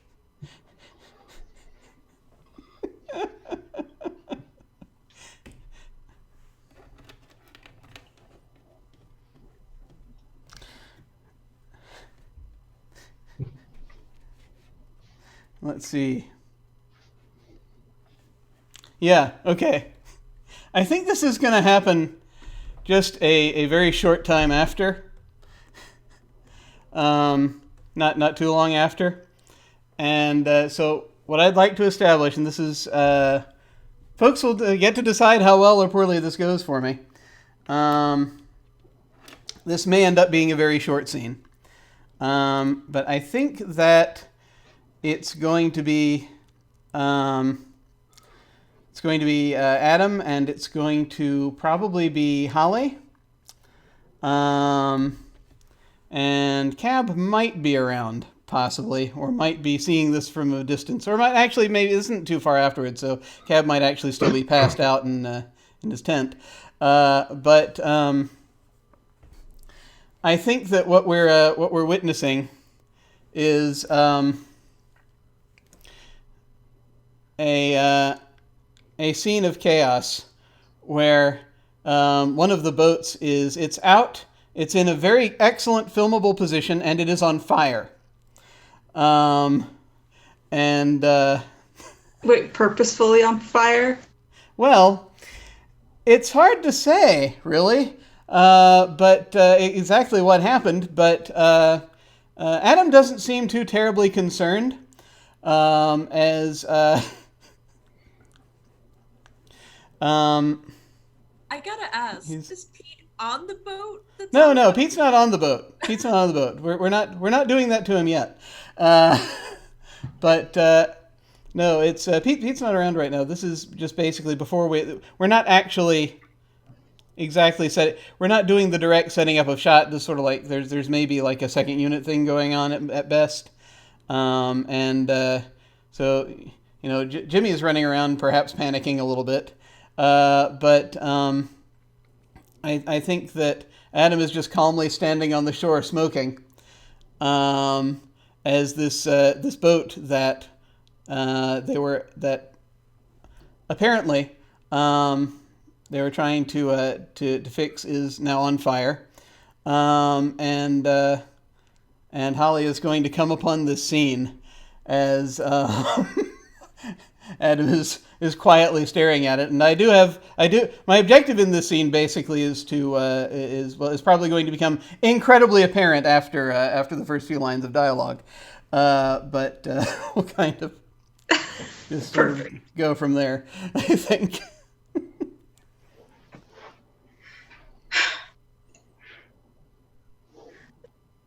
Just so I'm clear, though, out of character. Are we shooting right now or no? We're not shooting right now, no. Okay.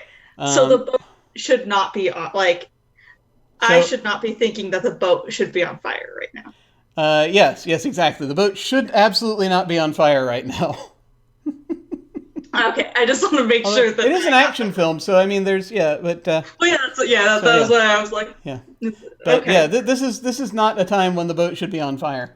That you're just sort of coming up and trying to find out what's going on. Okay, perfect. Adam, please tell me this is on purpose, that this should be happening, that you're just practicing something for something. I do not have the money or the time or the energy to fix this. Nope.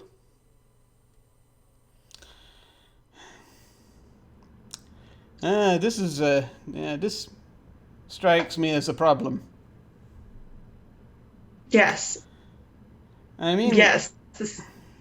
Pete said takes a boat out. He said, get it set up, get it ready, get the squibs on it. I told him I mentioned it probably not a great idea to have the squibs out there already, and because of especially with we'd seen a few sparks from the motors, but he wanted to get his shot.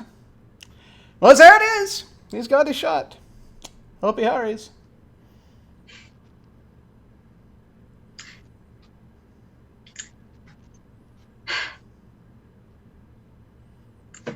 Who's the director of this film? He just sort of swings around. Adam just sort of swings around. He sort of looks in and says, "Don't you know?" Yes, I just want to make sure you know. Well, I thought he was speaking. You seem to be speaking with your authority. That's the impression he gave me. Said you'd cleared it. Everything come down the chain, you cleared it, yeah? No, I did not clear this. Oh. And you need to fix this. He sort of glances out at the boat that's on fire. Sort of glances back. You want I should make it rain?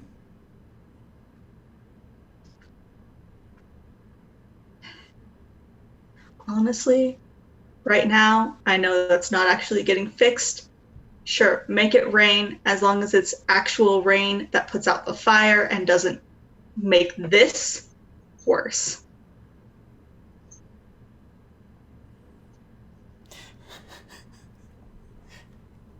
I mean, I'm just saying there's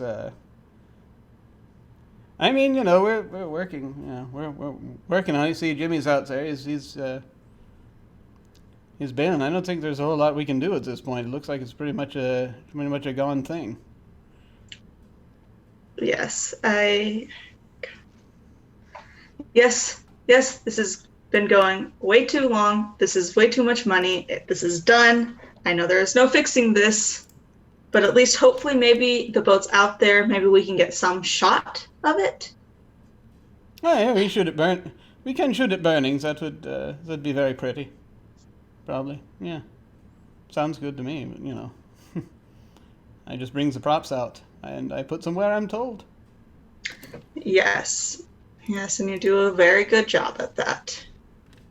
Well, excuse me, I think I need to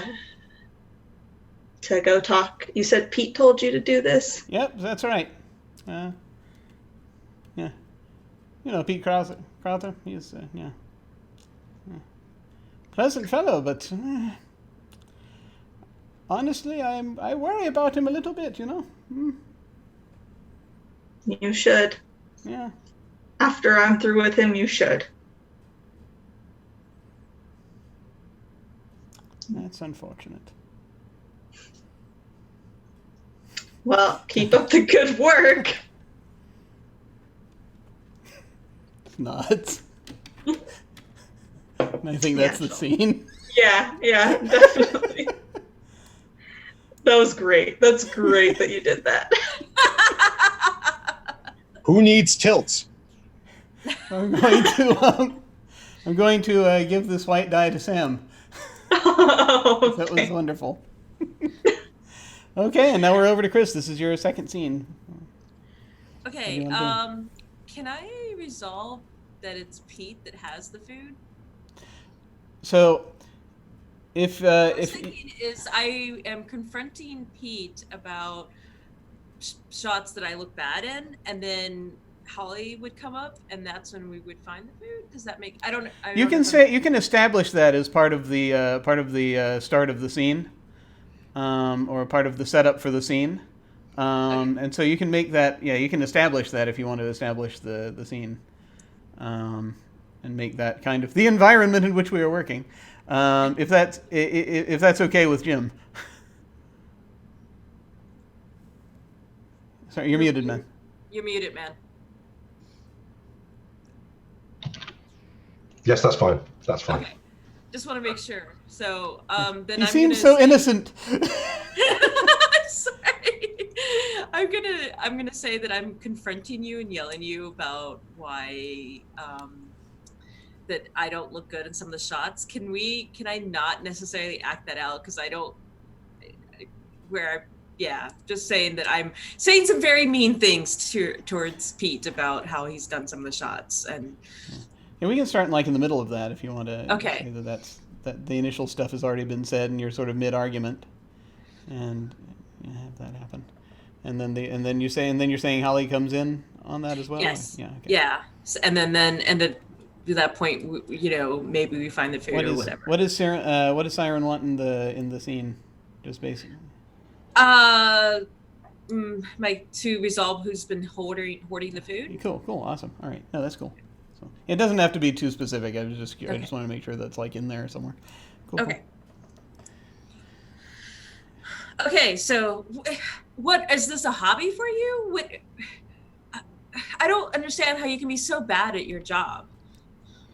Well, by the way, hello, Miss Siren. I'm very sorry you feel this way. I've been a photographer, a professional photographer for many years. Well, about 12 years actually. The writer before that, and then I was at college. Some people don't like the photos I take, and some people do. As I say, I'm sorry you don't like them. All I could do is take more. I mean, the old adage, the camera never lies.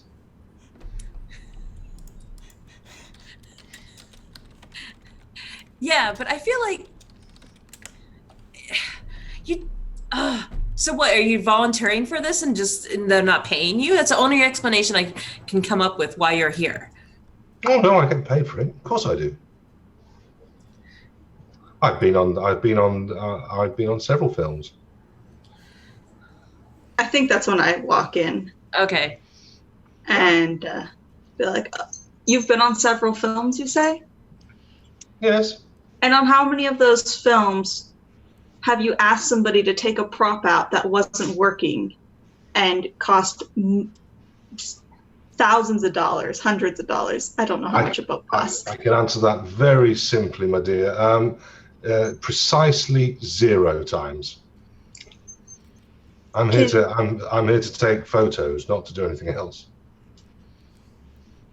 Well, actually, on this film, I'm here to take photos, and because all of the other writers left, I've been doing, as a favor, together with Adam, doing some writing, which of course we're not getting credited for. So, yes, that's all I've been doing. A bit of writing and photography, nothing else. So Why'd you ask? I just walked out to see one of the boats on fire, and Adam here tells me that that you asked him to take it out, even though there were sparks flying out of the engine. He You know, did? maybe we should No, all no. take this into your trailer, so that other people don't overhear this. No, the boats were broken. Cab said to speak to somebody called Jimmy. I wasn't quite sure who he was, so I mentioned it to Adam, who did know who Jimmy was.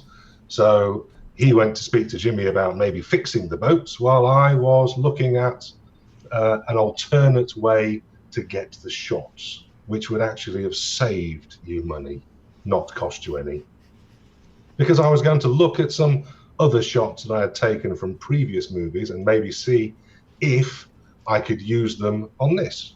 Do you want to show us these shots and maybe see? Well, I'll open up the laptop and I'll flick through and say, well, I was thinking maybe this one, obviously I'd need to Photoshop her out of it. I could maybe Photoshop you into it. We'd need to find a good shot of you, of course, though. Yeah, that might be difficult with your skill set. Well, as I say, the camera never lies. But anyway, this is what I was looking at. Maybe this and maybe the vegetation there would fit. The surf here is quite good, but the beach is a different color. I can fix that. Don't worry about that. So maybe an option that if we can't get the boat fixed, that I can do it a different way. But of course, it's up to you.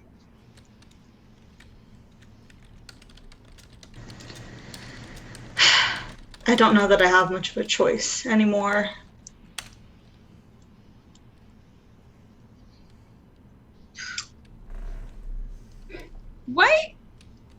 Why is there a rat running out of your trailer? A rat? Where? Just out. Why is it carrying a package of crackers? A rat with crackers? I remember seeing a children's program with something like that in it once. No! The rat's name was Roland. But, Yeah. Wasn't crackers, though. He liked chips. Anyway, I can't see a rat. What? I saw that too. I don't usually agree with Siren, but it's definitely Pete. Why? Do you mind if I take a look? Siren, do you want to go take a look into his? I think I would, and I don't normally agree with you either, but. Do we have an accord between you both? This is marvelous.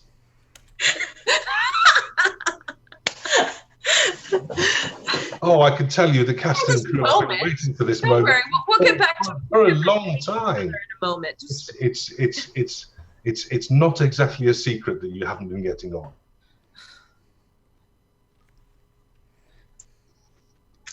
I mean, we work fine. Up with my talent level, then. Well, fine. And as they're talking to each other, I'll pick up my camera and start taking shots. Okay, can we go into the trailer to look? 2 seconds. I need to just step away. 2 seconds. Okay. Everybody seems to keep getting interrupted right when it's their turn. These things happen.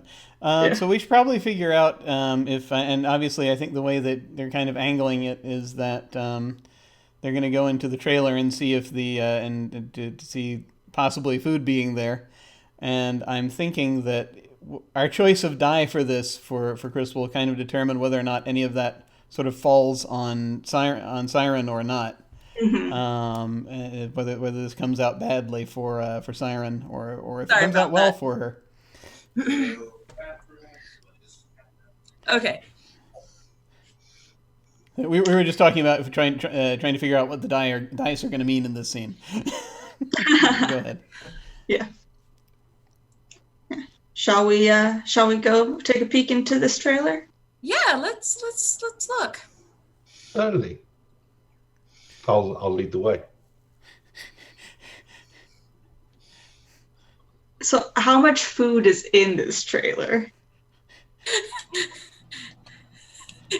all think it's- piled in the corner. I feel like maybe Pete, maybe someone other than Pete, has been stockpiling it in there. Yeah. And it's like stacked up, like all on one side, Like no. I think floor to ceiling. what we see is that there's been this slow crash of all the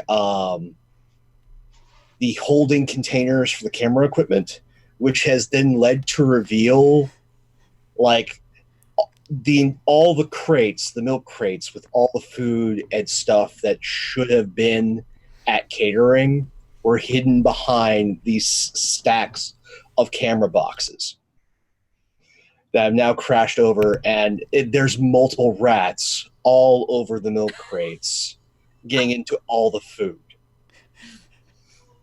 Okay, so if that's happened as we walk in, Pete will say, "Oh fuck! What the fuck is actually happening here?" Well, I guess I was going to wait for 5 days, but look, you know the caterers left, and you know that there's been a problem with the food. Well, I was a Boy Scout, and I learned how important it is to look after the perishables, and my camera cases were far more secure than the storage crates, or they were bloody supposed to be. So I've been storing the food ready to dole out, basically to look after everybody. I even thought we could have a bit of a party, but well, I suppose, and as he's talking, he's kind of flapping rats away now and trying to reseal the crates and swearing at them. Steak. Rodents. Looks like it didn't work out too well for you, did it? I bet none of them are called Roland. Well, it could have worked out, but the good news is we still have most of the food. Yeah, let's get that. Rather than it's all being eaten. Is this sanitary? Would anyone want to eat this when rats have been eating it? What? Well, as I say, the camera storage crates, all of my equipment is incredibly valuable, and the seals on the crates are far superior to the food crates. That's why I transferred it. And yes, I kept it quiet, but if everybody knew, then, well, we wouldn't have any food. That's the whole point. We still have food. Except we don't. Everybody's here starving. And why you don't keep this stuff from the goddamn director? It's called rationing. No, you keep it from everybody and you dole it out in secret. What makes you the god of rationing? Well, obviously nobody else has been a Boy Scout. You obviously aren't a good Boy Scout, or weren't a good Boy Scout. No, I was a very good Boy Scout. Was that the same place you learned to take photographs? No, our Kayla wouldn't have appreciated that. Definitely not. You know, we need to get this out of here. Yes, I mean, we need to find some more crates. I mean, the food crates are useless, obviously. Maybe there are some other packing crates which may be even more secure than my photography equipment crates. But, do you have access to these crates? Because I don't want you to have access to anything that regards our food, because we've all been out here not eating while you've been rationing these out to who? To all of us. That's what we haven't not eaten for 5 days. We've all eaten a little bit, and I have not eaten either. We've all been eating the same amount, and we could last with this food that we have. If we don't get resupplied, we could last for at least another 10 days, or we can just hand it all out and it'll all be gone in 2. Your choice, Mrs. Director. Just fix this. You're gonna trust him to fix this? Oh no, I'm gonna trust you both to fix this. I'm not responsible for this. I don't even eat food. Exactly. Which is why you're the one that doesn't have a stake in any of this. Well, somebody's been eating the food that I've left. The rats! Hmm. And probably yourself, just saying. There's no wrappers in my trailer, by the way. So it's not obvious. If I have been, it's not obvious. Yeah. I think she's just so mad at this point. She's just like, take care of it, both of you. Oh, if you're that mad, he will pick up the camera and start taking more photos. Oh, that's marvelous. Yes. I'm going to go find Adam and ask him to move the food. So I don't care where. Amateurs. Okay, I think maybe that might be the do we there was a what color dye do we think here, because we've been saying kind of white behind the scenes, because if this is but at the same time, yeah, this could be black because she's now having to deal with this. Yeah, it was white for a moment there, but then it swiftly with Holly's demands the black. Yeah, I feel as though that's where it's been. Yeah, I feel like that's where it swung. All right, so Chris, who do you want to give that to? I'm gonna give it to the other Jim. Excellent. That Jim or this Jim? This Jim. All right. Okay. So now it goes around to Sam, and do you want? Can we take a quick break so I can say hello to my friend? Yeah, sure, absolutely. We can do that. We will. Yeah, it's been another hour anyway, so we'll go ahead and we'll break again. We'll do another quick break. We will be back in just a few moments. See you shortly. Thank you.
Hey, we're back.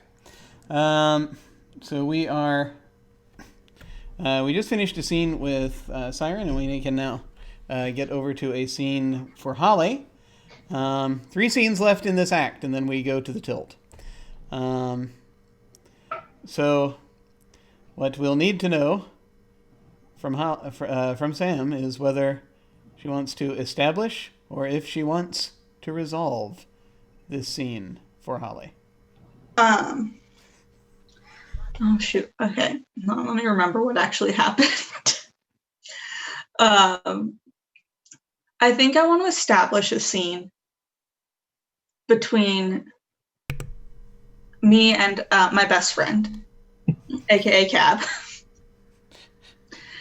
where I am at because I'm kind of, I have these 2 people that are apparently trying to create a feud, and I'm stuck. I'm the middleman between Adam and Pete, and it's costing me a lot of money, and so I feel like I'm going to him to help me kind of resolve and figure out what's actually going on and what's just an act of fiction, because I feel like Cab is that person that knows everything. You think he doesn't know what's going on, but he actually he knows all your dirty little secrets. That's often true of the PA. Mm-hmm. Where do you want to do this? Oh, that's a good. I think we need to do it in our usual spot, right? You could. You want the cave? You want the cave, or do you want your actual trailer? I was gonna say the cave, but if you think my trailer would be better, I mean, I guess if it is something that's more sensitive, because who knows what Adam put into the cave. Yeah. I feel like that's probably how it went too, is that I got you on our private walkie channel or cell phone channel or whatever, and then I'm like, we should be at the cave, and you're like, do you really think we should? And then we're like, oh, okay, maybe not. No, but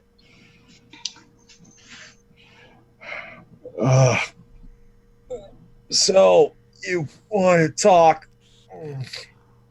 yep. Are you still coming down from our last meeting? Oh, I may have overdid it. Oh. Not surprised. So, what you need, boss? I need your help again. It seems like this is again just a whole shit show, right? This whole production has gotten way out of hand, and did you know that Adam set a boat on fire? Oh. And he comes. Oh, did you tell him to do this? No, I didn't have him set the boat on fire. I talked to Pete. Yes, that was going to be the other half. And, oh, crud. I forgot. I'm sorry, boss. No, Sorensen and Pete go back. And,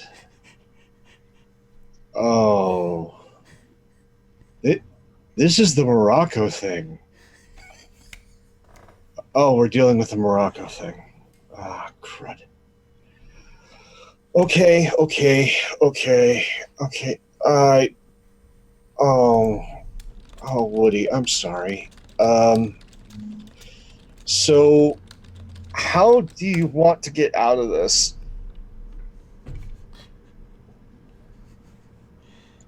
Well, I mean, we need to figure out.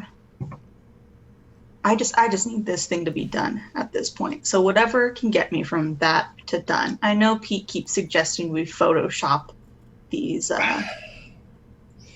Pete is great when it comes to lighting, composing a shot using natural light.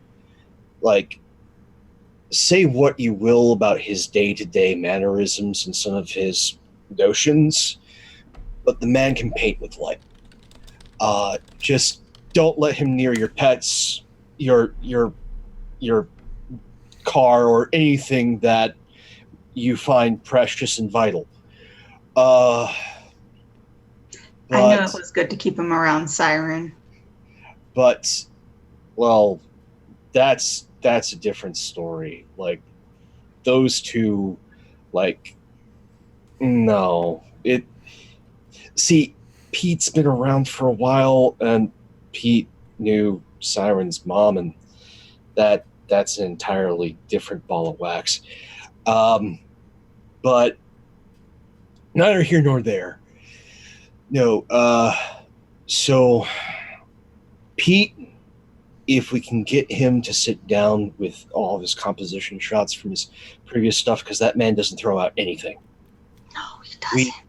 We might be able to get in the editing room once we're off this goddamn island and put something together. Problem is keeping Pete alive between now and then. Because if the boat's already on fire, that means Adam's already gone into I'm cutting my losses mode. And I don't think you were heard of or knew of the production of Lizards 3 The Reckoning, but there's a reason for that. It's because Adam had a few too many debts and found a way out by making friends with the insurance companies. So And- which one's? So is Adam our real headache, or is it Pete? Pete is a headache, but he's also our meal ticket out of this. Yeah, apparently he's also our actual meal ticket. He's behind the food. He claims to be rationing it off. Oh. Okay, Pete doesn't do well on locations. Like, he's the best we could get for the price you were asking for, and he is the absolute best for the price you're asking for, but Pete comes with quirks. Also, Pete's the only one that would agree to work with Siren on a location. So, like, I don't know. I have an idea why, but I'm not going to press that issue. But Adam's our actual problem. And I mean, problem. If he's in damage control mode, no production has survived Adam Sorensen in damage control mode. So is it good news? Okay. Do we need to take care of Adam? I was hoping you wouldn't use that turn of phrase, Woody. I'm just saying. I was talking about firing him. What else would I be talking about? Yeah, firing boss. Yeah. I mean, dude, we're on this remote island. Is this a situation I have to worry about where it's me or him? He might make it that way, boss. We need to get everybody on our side. I will take Pete over him any day. Pete can hoard all the food he wants to. I know where to find it. You just follow the rats. No, boss, if we're going to make this thing, with money to spare, the highest priorities, because of the Morocco thing, Pete has to live and get off the island. So we're protecting Pete at all costs, is what you're saying. No, I'm saying we are protecting Pete, and you're protecting yourself from Adam. I see. like at this point, we've got enough in the can that if an accident happens to Siren, we can still salvage this. Oh, we hope an accident happens to Siren. No, we don't. We're not those kind of people, boss. It's Oh, Siren. It's Siren. I wasn't saying anything bad, just an accident.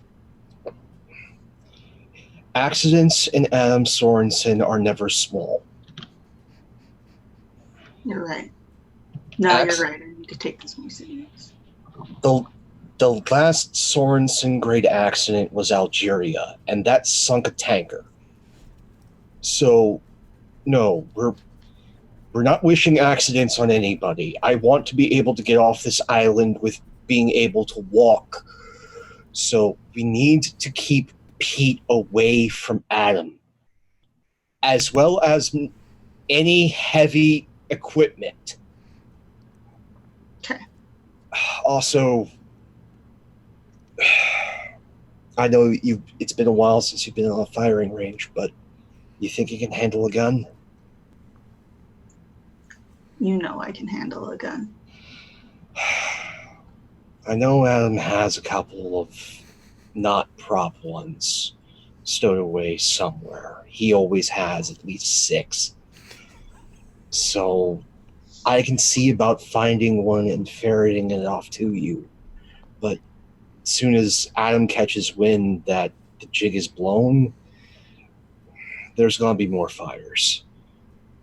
Anyway, just try and keep a handle on Pete and the personalities, and I'll do what I can to get us off this island alive. Sounds good. You know, I knew I could always trust you, Cab. All right, Woody. Take it easy. And I'm probably not going to take another bump of whatever that is that Adam's been smuggling onto the island. Okay. That's for sure. Hey, we've survived worse. I hope so. And with that, Cab leaves. Oh, boy. So I feel like this is a white die, I think. Even though the situation started here and is now here. That's fair. I mean, you know, if this is like precipitating like a breakdown, we could turn it into a black die. But, no, I was talking about the external situation. That's fair. Like, you know, but yeah, no, yeah, we figured out what to do. Yeah. And I think the fact that, like, Holly now knows what's going on also, because she was losing her mind, and then she's now like, oh, this is horrible, but, like, at least, you know, she knows how to go forward. I think I'm going to give the dice to that Jim. All right. Excellent. So, Pope, you want to establish or resolve? We're going to establish a scene. We're going to establish a scene between Adam and Cab. We are at the prop tent. And Adam is already going through, and instead of having his standard organization, it's damage control organization, where all the in case of break glass stuff is being sorted out. And Cab just slides into the tent. Okay. What Cab wants is to see A, how far gone Adam is, Excellent. and B, get a weapon. Excellent. Okay, yeah. Okay, cool. So, you get to establish. So you get to tell me what you find Adam doing when you're sliding into the tent. Adam has taken all of the batteries from any non-vital equipment and is sorting them and stockpiling them for whatever horrific, nefarious, disastrous purposes he has. Excellent. All right, cool. Yeah.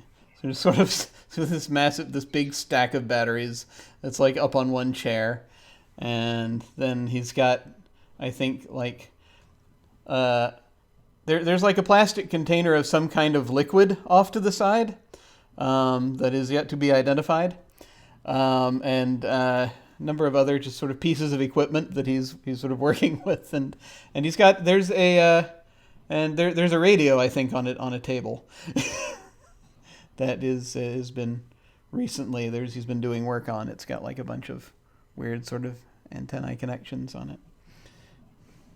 Hey, Adam. Cab, is something I can help you with? Just checking in since we're looking at having to do some awkward shoots in the next 3 days. Especially after the boat fire. Does this look like it's dripping to you? Yes. Ah, hell. All right. And I toss it over into the side on top of this pile of other batteries that look like they're slightly. There's this slight. Maybe you don't see a curl of smoke coming up from it, but there's this odd smell coming from that pile. You're like, damn. All right. So, got to get some shots done, yeah? Well, we need to go through and, get a couple of shots of Siren now coming off the beach from the water. And we need to get some continuity stuff worked out. I know you always take notes, so if we can get those continuity notes and establish, we can work with costuming as well as use that coil of rope. He sort of goes over and he's finding this rope that he's slowly just doling up. Mm-hmm. Also, considering that, and after talking with Jimmy, you wouldn't happen to have that rifle with you that you had on Mechana Jaws 2, right? You need it for something? I didn't think that there was that wasn't on the shot list. No, in retrieving the boat, considering this hell-blasted island, Jimmy saw some sharks, so I need something with heavy enough, but not too heavy a gauge that we can fire it into the water and maybe hurt them or drive them off. Well, is that what he was screaming about? Is he doing any better? No, Jimmy's a wreck. Poor kid. Sort of very carefully puts the coil of rope down next to the strange tub of liquid. Sort of looking up. All right, well, it's either that or something small. I need something to drive it off, since I'm one of the few people aside from yourself and Woody that know how to operate a firearm. Yeah, his rifle's in pieces right now, but I got something. Hang on. He's going to start looking. I am trending toward white die for this situation because I think it would be more fun if you get hold of something. So he's going to turn his back and he's going to go into. It's actually this thing where he's like he goes over and is like starting to rifle through some things, and he kind of throws.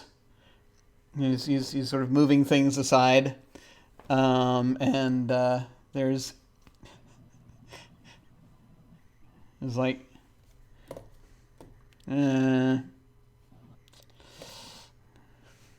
oh yeah,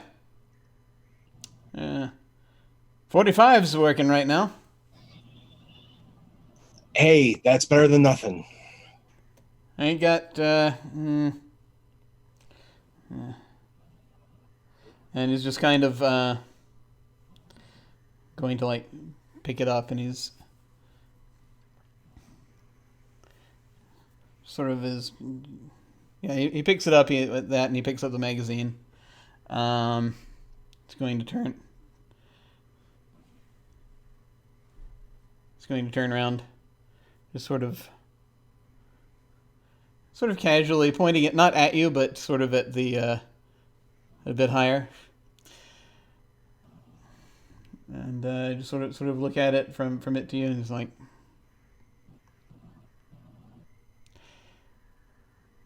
sharks, eh? Hmm. You seen any of them? I only have Jimmy's description. It sounded like maybe one of the reef sharks came in. One of the reef sharks.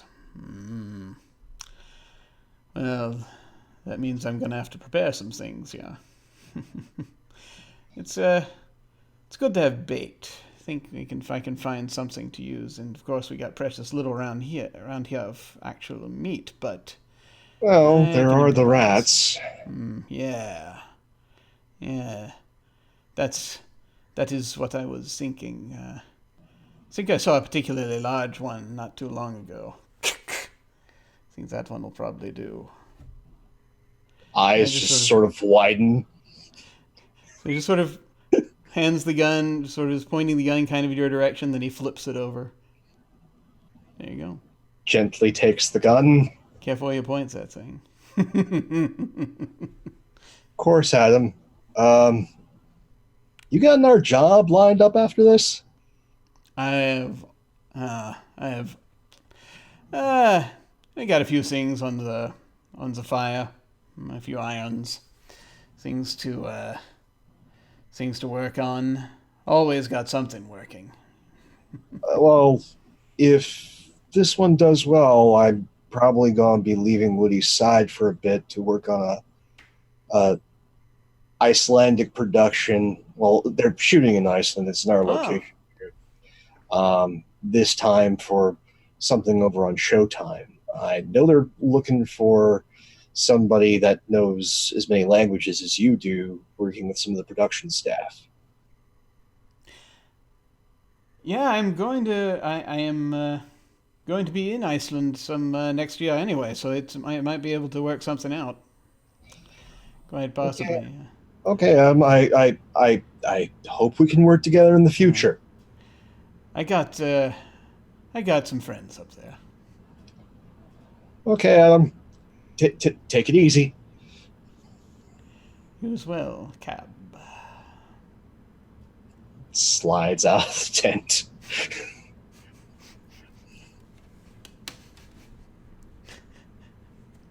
I think we decided white for that, right? Yeah. Yeah. Okay, we'll give a white die to Sam. Alrighty. Cool. And so now we come around to Jim. This is the last scene of this act. So you. Okay, I'd like to resolve. Okay. I would like to involve Well, Siren. if you want to resolve, we actually get to tell you what's happening. That's the. Is that the case? Okay. Yeah. Mhm. Yeah. So if you're resolving, we're establishing. So is that what you want to do, or did you want to establish? Established then. All right. Established then. And I am going to. I'd like to involve Siren and Holly. I'll be knocking on the door of Siren's trailer, having already asked Holly to come too.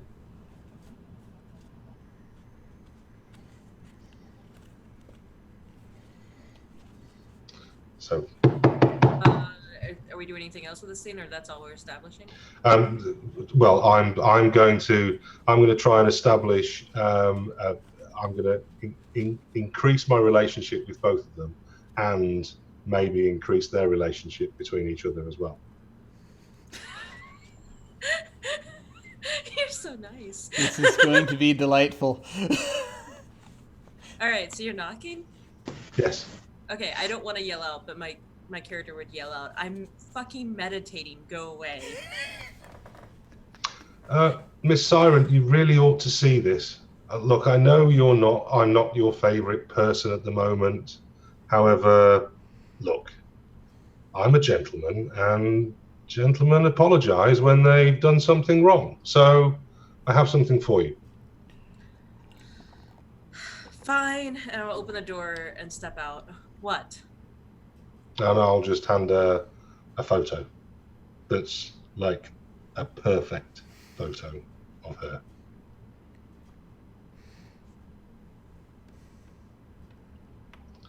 Where did this come from? Well, I took it.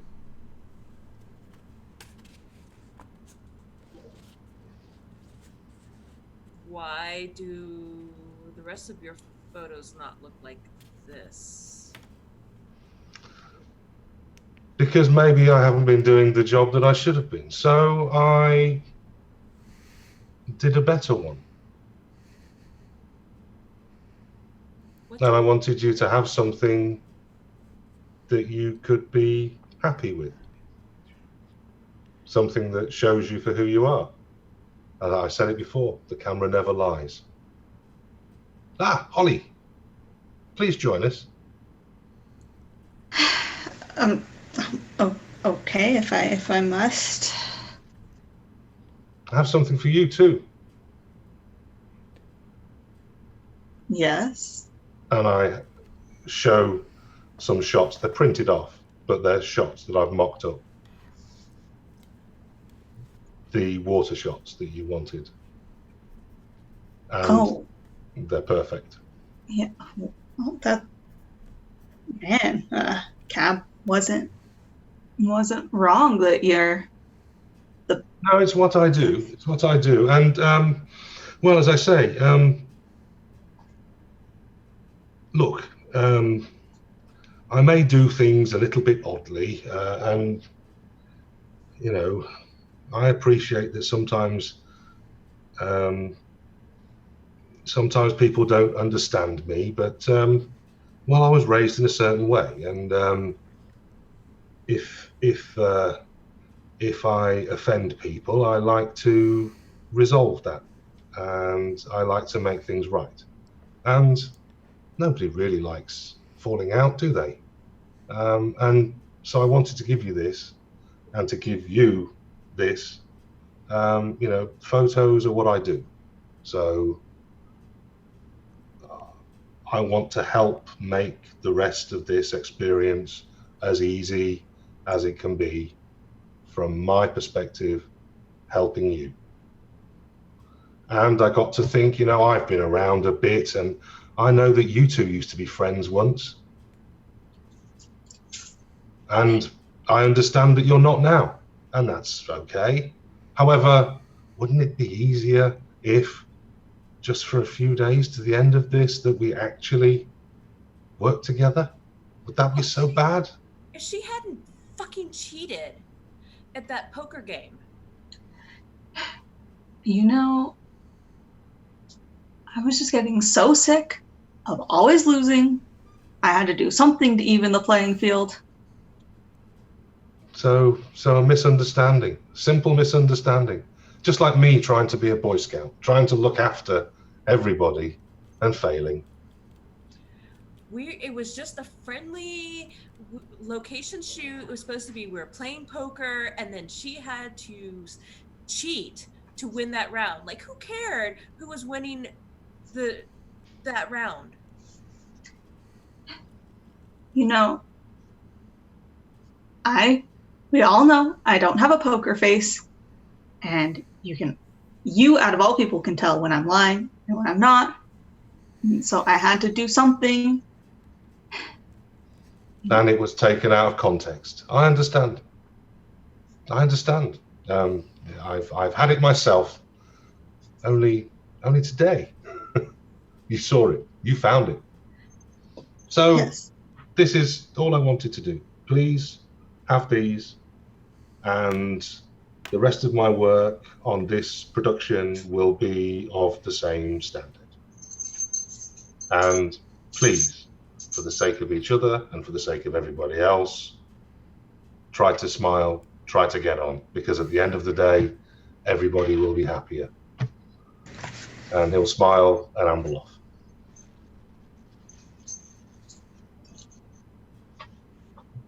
I'll probably walk away, but do one. Let's not like do like that little, you know, in the movies how you see the smile before they walk away, the like small like. I'll do the same sort of like turn into my trailer and then like do this small smile, but not where anyone can see it. Yeah. Yeah. I think you accomplished your goal there. Good. I feel like he like forced us into that too. He's like, "There's no way you're coming out of this and not being friends." Nice. So Jim, you have a white die to give away. Who do you want to give that to? I think I will give that to Cam. All right. Is it just me, or is there a die missing? Yes, I was just doing some math, and I realized I think that what happened, and you can correct me if I'm remembering this wrong, but I think that at the end of Chris's last scene, she was supposed to assign a white die to somebody. I gave it to that Jim. Did you give it? Okay. You gave it to this Jim, yeah. Yeah, I gave it to this Jim. I gave it to Pete. Okay.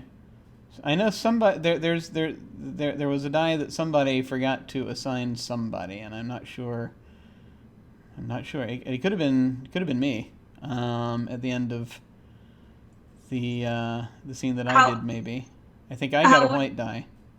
Yeah. How would you guys feel if we just kind of rolled like a 1d2 and then gave it to Chris to kind of even out the? We can give it. I mean, we can. So. Well, that would be one way. I mean, we could just say, do we want to take a white or a black die from here and then roll 1d5? That also. Yeah, that works. Make that easy. There's been so much white dice. Let's take a black die and just give it to somebody. Yeah, that'll even it out. All right. Yeah.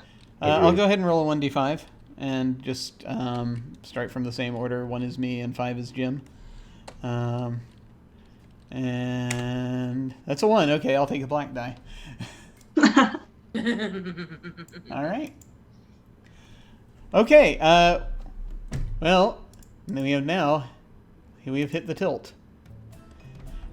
So what we're going to do at this point is now let's see if I can remember how all this works, because there are a couple of rounds of this. So of what we've got here. As when we pull up the tilt table. So this is where we take the dice that we have now ourselves, and we roll those. So roll the dice that are in your box. So you go over it and right-click, multi-sided, choose side. Not choose side, random side. Oh, I'm sorry, random side. And what you're going to do is, if you have more than one color of die, which actually that's just Jim. So yeah, Jim, you have black 3 basically. You had more higher in black, so you subtract the 3 white from that, and that's black. And you have end up with black 3. I have a black total of 2. Because I had, subtract the 4 from the 6 that I have. Chris has 4 in the black category, so she actually is the highest in the black category. So now we just have to figure out the highest in the white category, which is going to be 5, 6, 7. Going to be Sam. So it's going to be Chris and Sam who's going to decide on the tilt elements. And in order to do that, we roll the remaining dice that are in the center here, which I'll go ahead and do now.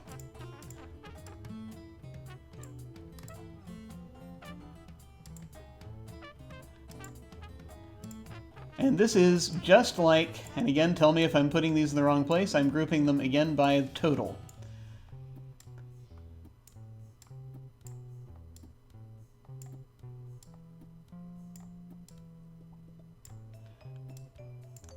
Okay, So I have 1 1, 1 2, 3 3s, 3 4s, 1 5, and 1 6. So, so the way this works, if Chris and Sam, if you'll open up the tilt table and look at it, this is just like at the beginning. What you'll need to do is, so one of you, and I'm just going to, again, just say it in order. So Chris will pick a die for a category, and Sam will define that category. These are things that are coming up in Where's Act the 2. table? So the tilt table, if you go over to the handouts in Roll20, it's so that's the newspaper, the journal. It should be for you probably the second icon from the left.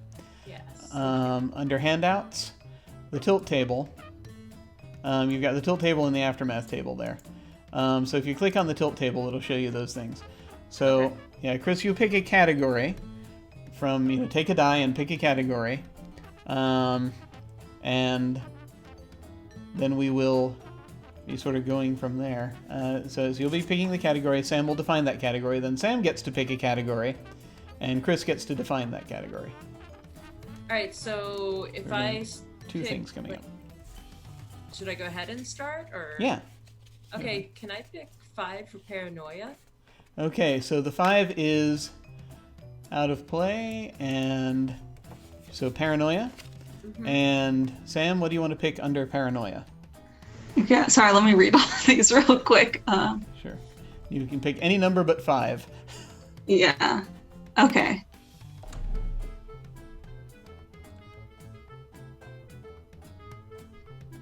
I'm gonna do 2. What seems like dumb luck isn't. Things are afoot.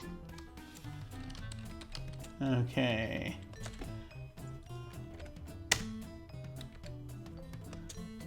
Let me go ahead and so you picked a 2. Mhm. Yeah. So I I'm just, I kind of put it up near the 5. Got it. Got it. Okay. And so now what you can do is you can pick another category based on what's left. Okay, so 1, 3, 4, and 6. I think I want to go with 1 with mayhem. Excellent. Mayhem is always good. And so that's the 1. And then Chris, from the remaining dice, that's 3. You have 3, 4, or 6. 3, 4, or 6. Oh, I've got to go for 3. A dangerous animal, perhaps metaphorically, gets loose. We've had discussions of sharks. Oh yes. Oh It yes. seems so fitting. Yeah. We'll be delighted. I'll be delighted to help make that come true. Okay. I've got just the thing. Okay, good. All right. So we now know that these are going to be tilt elements that we have. Usually what happens at this point, and even it says in the rules to do this, is to take a break. And, to take a second to sort of collect your thoughts on the tilt and what's happened. And then to move to, to the second act. Given our current timing, it's things. I think things are going to go faster in Act 2, but we can kind of sort of decide for. We need to sort of decide among ourselves how much longer we want to go tonight. I guess basically, if anyone has anything they need to. I have a time limit, so. Is everyone okay for time? I'm good. All right. If we're good for time, then I'd say let's just take a quick break, maybe a 5-minute break, while we're doing that collecting of thoughts, and then we can come back and kind of talk about anything that's left that we haven't tapped into yet, and then the tilt elements we'll just sort of look at and think of things for what might come up, and we'll see what happens. All right, folks, this is going to be cool. We'll see you folks shortly. Be back in a little bit.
Well, we have returned once more, and we are ready to tackle Act 2.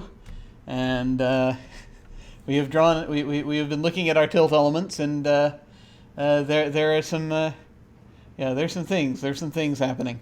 So it's my scene, and I would like to establish. It is night, and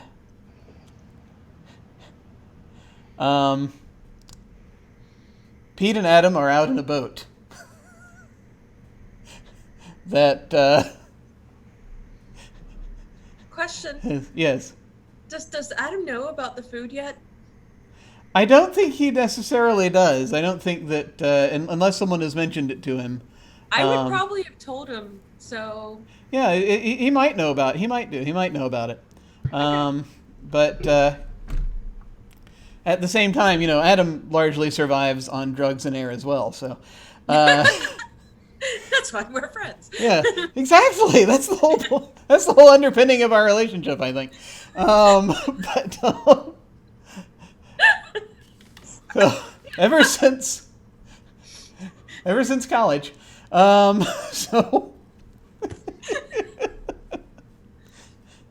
so it's basically this is one of the few working boats. It's a small boat. It's a motorboat. And he's told Pete, because Pete, I feel like Pete has come up to him and saying, "Okay, you said by the end of the day," and and Adam is taking him to show him something.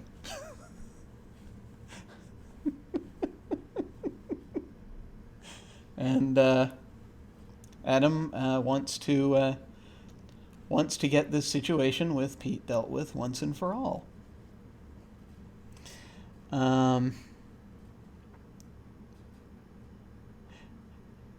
And so if you're all right with that, then we'll go ahead and we'll start the scene that way, and I'm fine with that. All right. So we're going out. We're riding out. Just basically, it's a very short hop from this island to a smaller little islet, sandbar type deal. I don't know if it's really. It's a big. It's got a little. It's actually got a little bit of stuff on it. It's got it's got a few trees. It's a little islet, right? It's got a few trees and some other things, rocks, things like that. And we're sort of heading. We're just sort of. Adam is just kind of looking. He's got a pair of sort of night binoculars that he's occasionally raising and looking out, and he's at the motor, and he's got a placid smile on his face. Are we going anywhere in particular? I mean, most definitely. Night boating is rather. I wish I'd have bought a fishing rod. Well, I don't know if you would want to exactly try and catch the prey, catch any sort of thing out here, because what is out here at this hour is not exactly prey. Can you see? No. Can you see them? Can you see them there? It's just beyond the islet there, and he's sort of pointing out. He says, "You can just see the fins, the white fins as they come up." Oh, I say, are they sharks? Oh yeah. Marvelous. Yeah, they're good, ain't they? Yes, fascinating creatures. Oh, indeed, very, very fascinating. All right. Can you get in closer so I can take some photos? We can. We certainly can. In fact, that is something I wanted to talk to you about. But first, we need to just stop over here. Okay. And sort of pulling in. and pulls up to this little islet. Sort of shrugs his shoulders, gets out, and he picks up. He has a rifle that is apparently fully assembled that he slings over his back. Maybe I didn't need a fishing rod. I'm sure that's much more effective. Well, we don't want to. We don't wish to frighten them any unnecessarily, but well, we'll see if it's necessary. We'll see if it is necessary. And he gets up. He gets out of the boat and he says, "It's just what I wanted to show you. It's just over here." Okay. And sort of steps forward and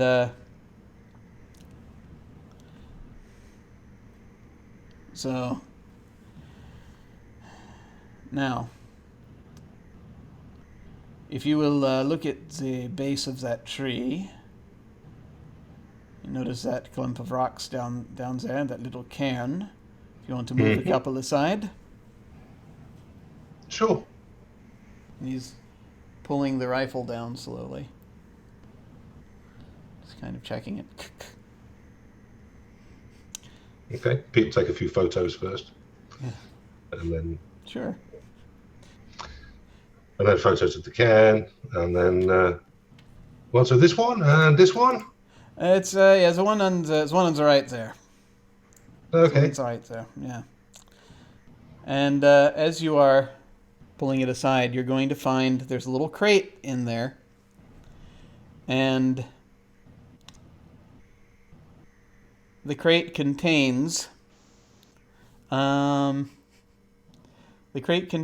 chocolates from I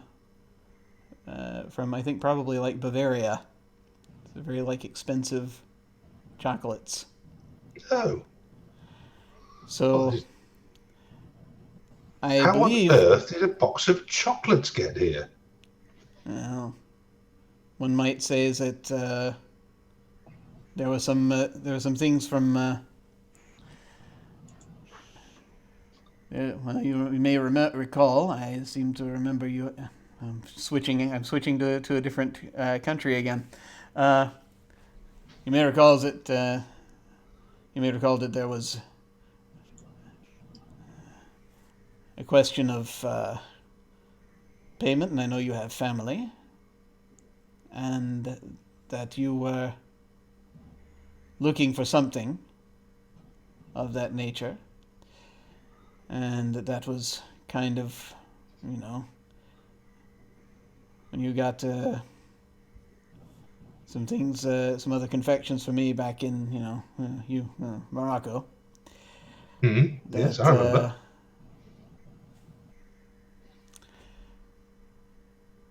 You were wanting something back, and it turns out that one of my friends got here a little early. With some chocolate. Wow. And that is, you Obviously find... Marvellous. Okay, well, you'll open the crate and have a good rummage around. Is it just chocolate that's in there? It is... It's very It's primarily it looks like it's just chocolate, but it is very expensive, like crazy expensive chocolate. That so it's very very kind of very hard to get, especially That's like jolly nice. We have this at Christmas. Yes, very nice. That was something. So that is something that I'm hoping is going to hold over. That you're going to want to keep the crate closed so they don't spoil in this climate. No, absolutely. I mean, that is something that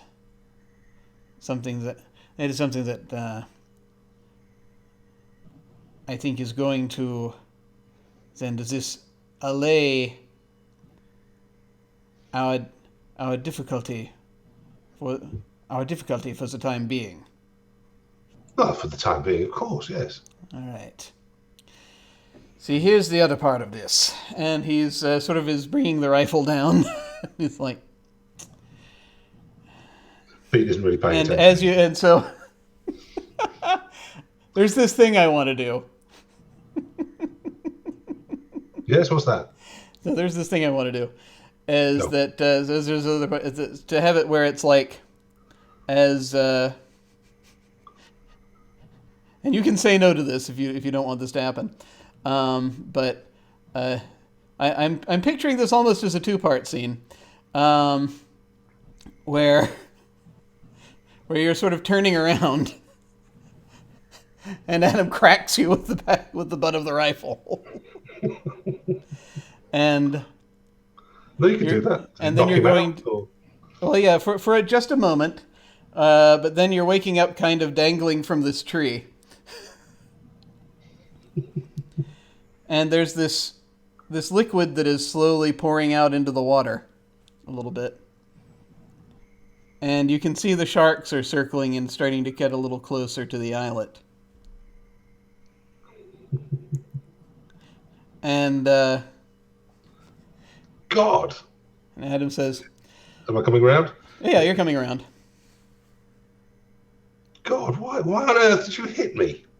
Get me down. So there's a bit of an object lesson I need to make sure you. I think that clarity is very difficult to establish with you.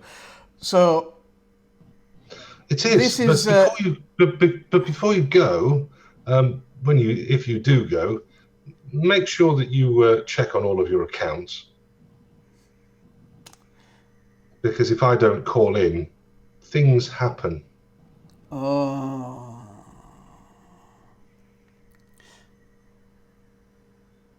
And he looks very piercingly at Adam. of course, but You don't want to know what things happen. Well,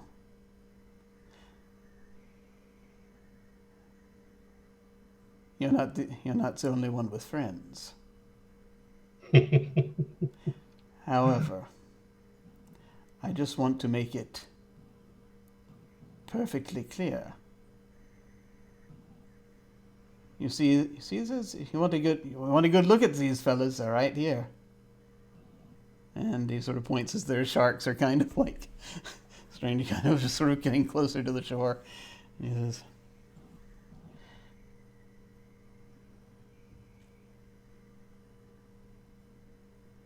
I can You take I can these? see. and we finish this shoot, and we do what we have to do. And you don't try to squeeze any more out of this than you already have. You understand? Coughs. I got Coughs. business to do here in this place. I got very important business to do in this place. And if you fuck that up, you're going to see these fellas again. Up real Coughs. close. And spits the water out. Well, You understand? I understand very well. I think you should cut me down now, or throw me in. Believe me, that would be the worst option for you.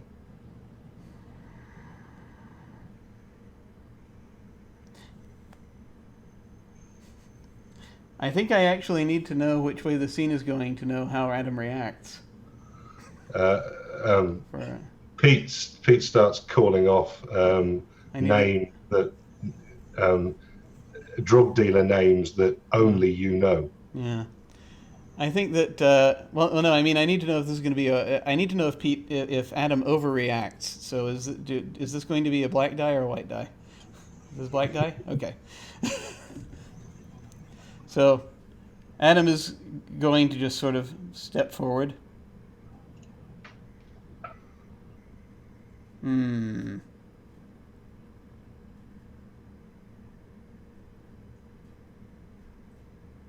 Just sort of staring. It's like a different person's looking back at Yeah. him. Cold and calculating, not at all bumbling. There you are.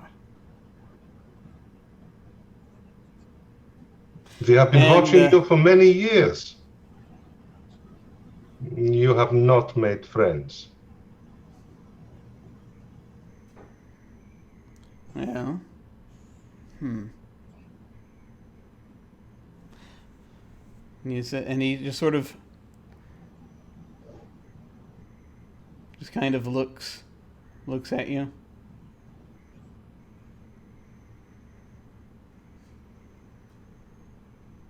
And he says, "Oh yeah, I let you down."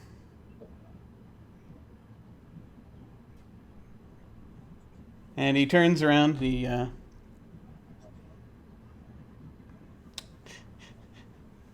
starts playing with the rope. So he's sort of holding on to it to make sure it's got some good. Get to the point that you're moving a little bit on it. And he says,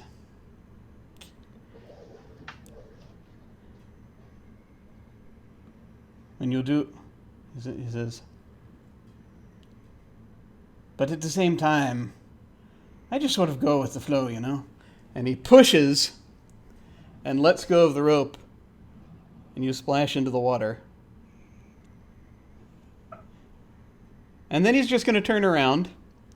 We don't actually see what happens because it's dark. We don't see what, if anything, happens to Pete.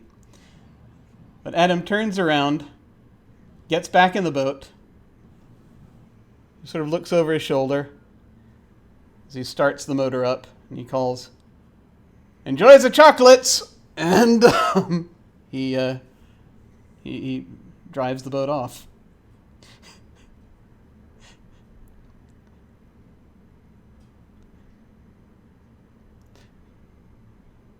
I just want to make it clear I have not actually necessarily killed Pete, but it seems as though Adam has.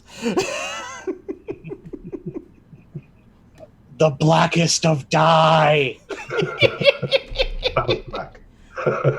And in this round 2, you keep the die. All right, now it's over to Chris. Hey, I don't know where I want to go with this now. All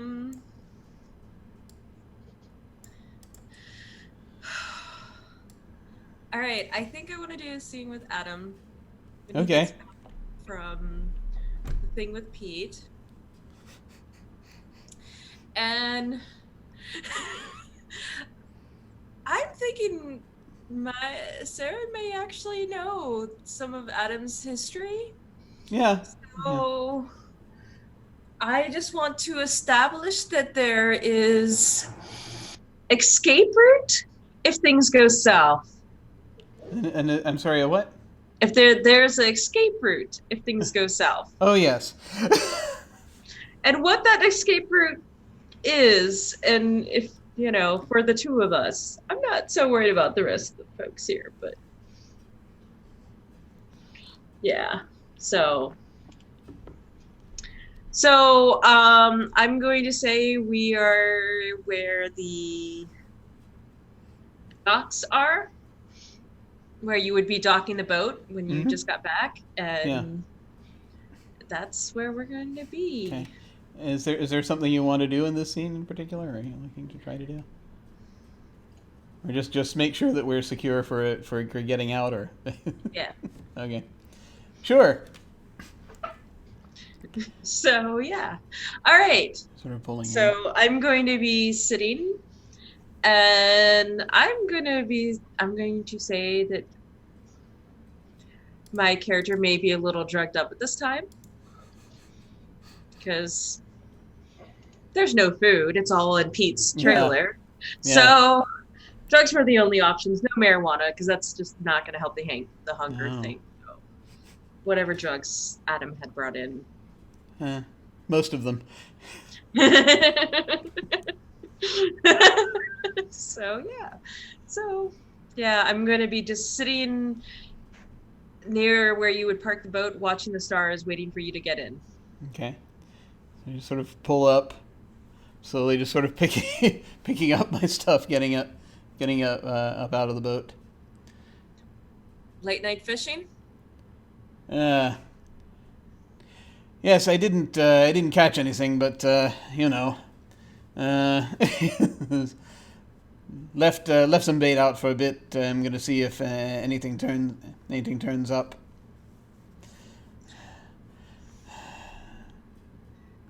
Oh, What are you holding up okay?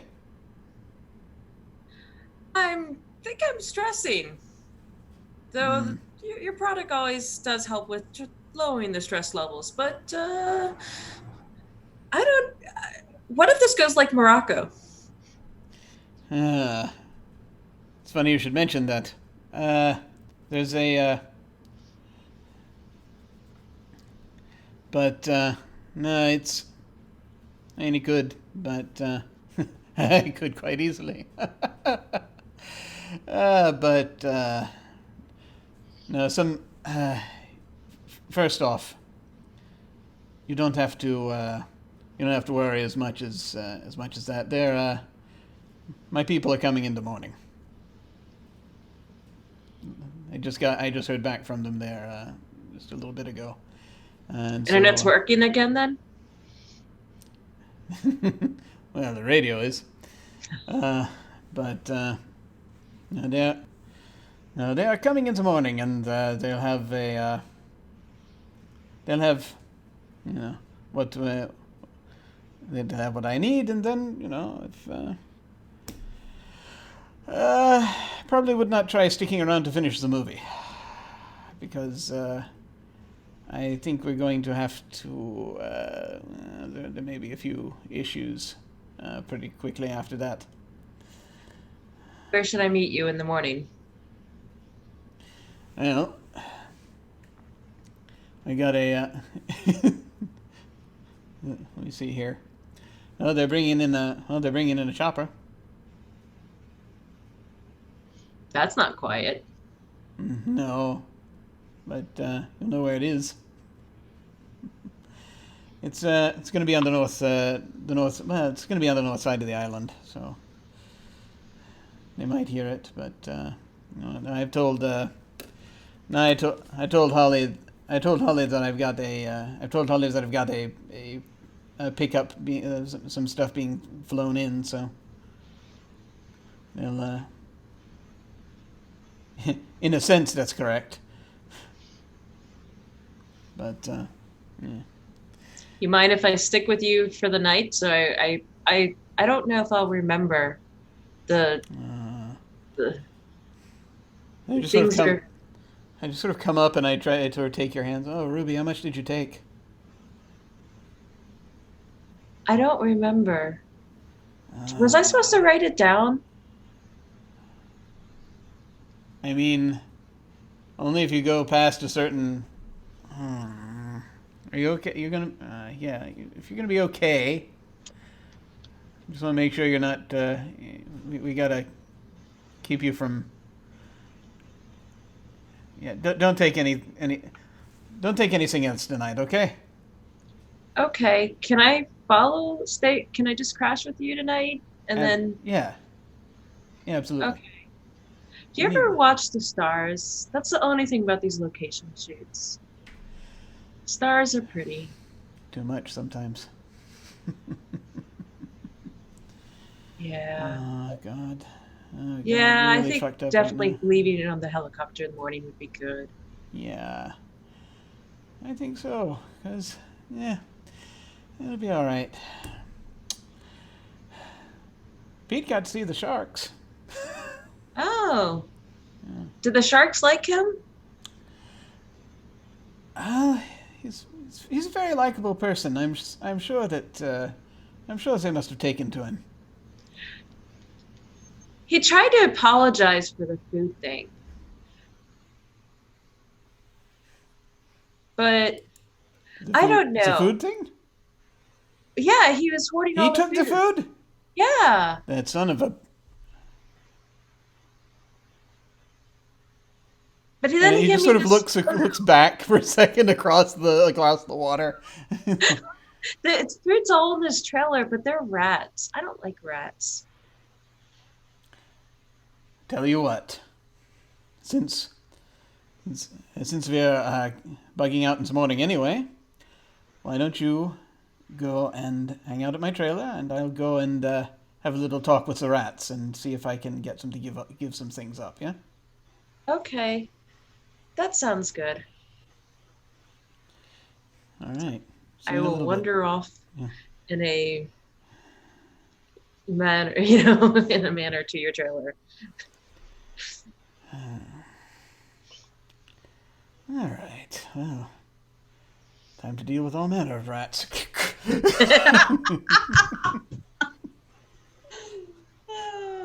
And I think we were saying that you get a white die for that. Yeah. So, So you, all right. you just grab a white die, you get to keep it. And we go around to Sam. Yeah. So I'm gonna establish a scene. And I think what the scene is that I've gone to Pete's trailer to check up on him, slash like figure out what we're going to do about this food situation.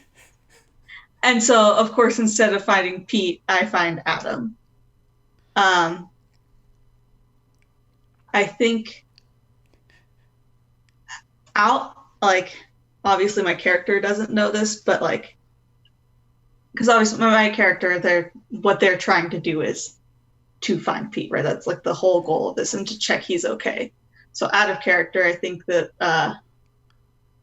the goal is to kind of like figure out like what's happened, or what's been like, what's kind of happened to Pete. If that makes sense, or if that's too metagamey. No, that's fine. That's fine. But kind of the end that we're, or not, or either find out what's happened or find out a lie of like why he's not there. Yeah. There. Is that cool? Oh yeah, no. So I think so. I'm imagining when you come, you find Adam just sort of in the trailer, just like stuffing things into a couple of stuffing things into a bag.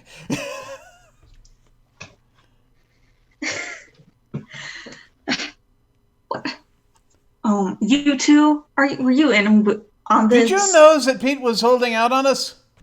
I did know this, and you knew this. I figured it out a couple hours ago with Siren, and I asked her to help him resolve it.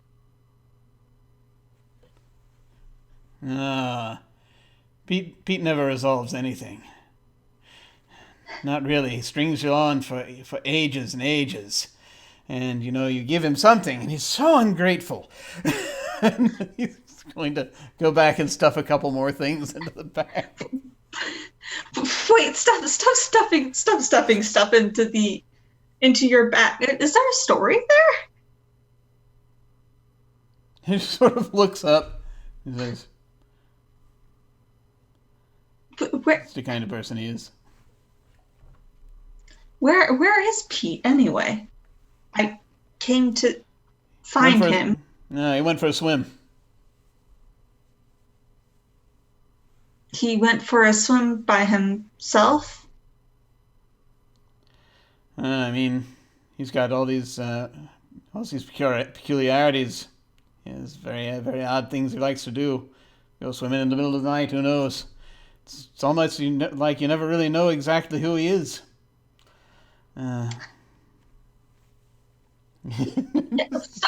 Stop taking the food, Adam. What are you planning on doing with this? He holds up like a thing of cheese. He's like, yeah, this stuff's almost off anyway. You want it? Yeah, I would like all of it. Yeah, yes. Yes, it's for everybody. He sort of tosses this little wheel of cheese at you. I'm slings the bag over his shoulder. He's not throwing it as a weapon. He's trying to toss it. Yeah, he's just like, oh, here you go. Yeah. But I'm assuming I'm not that like great at catching stuff. So, like kind of like hits, and I'm just like, no, okay, Adam. But no, wait, where are you going with that food? And why didn't you stop Pete from swimming? There's things that can get him. There's like sharks and stuff out there. Oh, he loves the sharks. No, I'm sure he'll be fine. He seems knowledgeable about these things. And he sort of throws the sack over his shoulder. He's starting to head toward the exit to the trailer. Where are you going with all that food? He just sort of shrugs his head. Well, he was holding out on us. So are you Bastard. gonna He's, are you gonna put it back? he's hoarding this stuff. He's taking it. Yeah. There's plenty still left. But we have been starving, and that is not a good. That's not a state to be in. It's a terrible state to be in. You get too hungry. You know what happens? You get on the other side of hungry.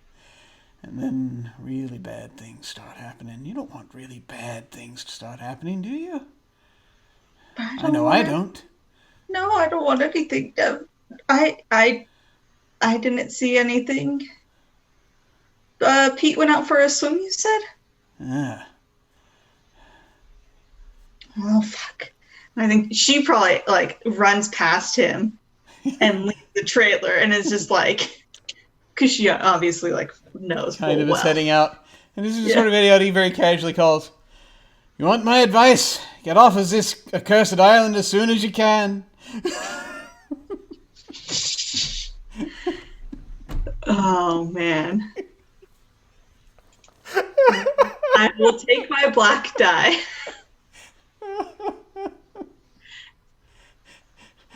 Okay, we're over to Pope now.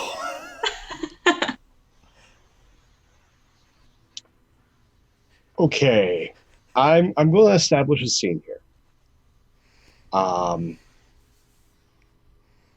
There are multiple boats for part of the shoot, and one of them just happens to be manually powered, boat and oar. And Cab's been keeping his eye on Pete because Pete's the meal ticket. And we pick up not long after Pete got tossed in the water, with Cab pulling up in the dinghy and giving an oar out to Pete. Cab, thank God. Hey, Pete, get in the boat. Ah, he's a maniac. Adam, I mean, can you fathom the feather?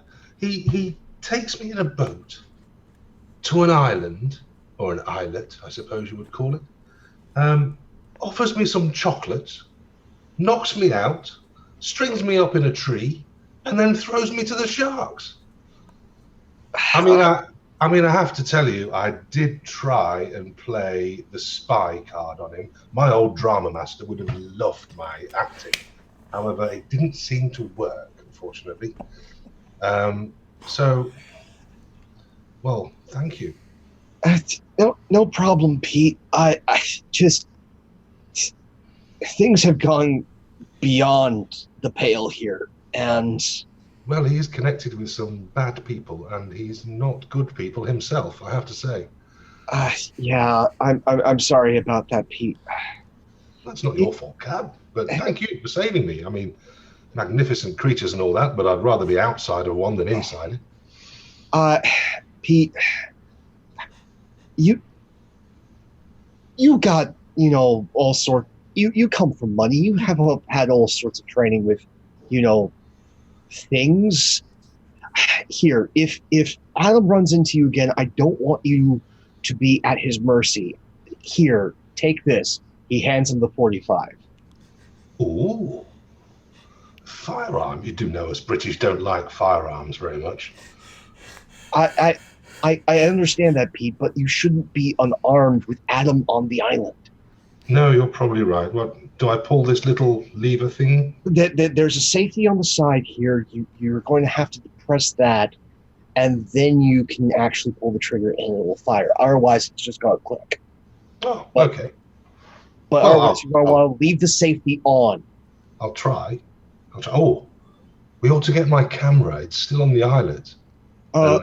Okay, yeah, and I might as well get you your chocolates as well. And pulls up. They are rather nice chocolates, actually. I was going to offer them round. Pulls the dinghy up to the island, hops on, leaving Pete behind him in the boat. Rushes off to what he saw grabs the camera off the beach, grabs the crate under one arm, just hefting them back towards the boat. Pete's kind of slumped a little bit. Sorry, I'm a little tired. Not a problem, Pete. Let's get you back to your trailer. Pushes off, starts rowing back, and that's where the scene cuts. I feel like that was a white die. For I would agree. for White, Cab. yeah. Yeah. Yeah. So yeah, you get to take a white die, which you keep. And now we go over to Pete, and it's your penultimate scene. What do you want to do? Okay, well, I'm in my trailer, Okay. so I would like to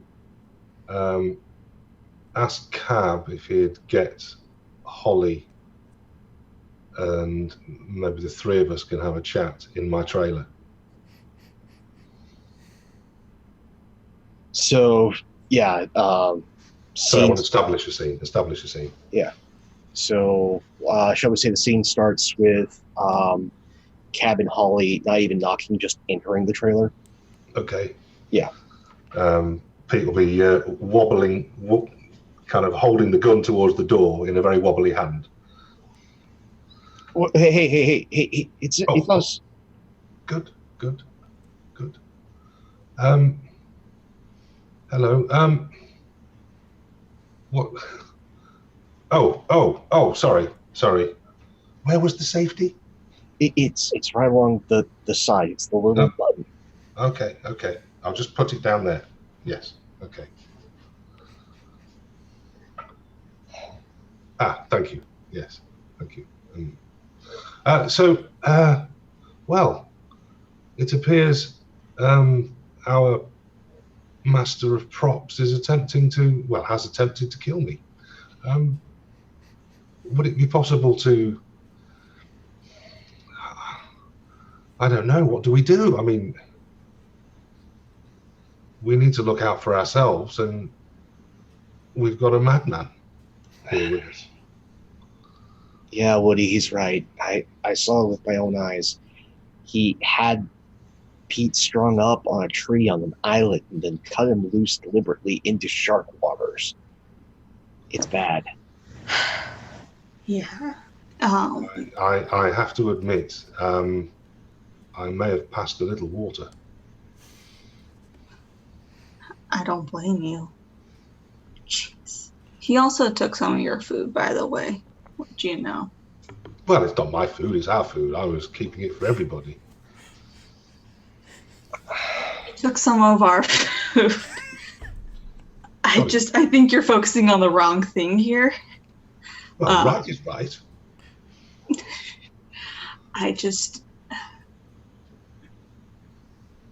We need to get off this island. I don't care about this shoot anymore. I care about our lives. I agree, but how do we do it? I mean, not even my Nazi impression worked, and I really worked hard on it.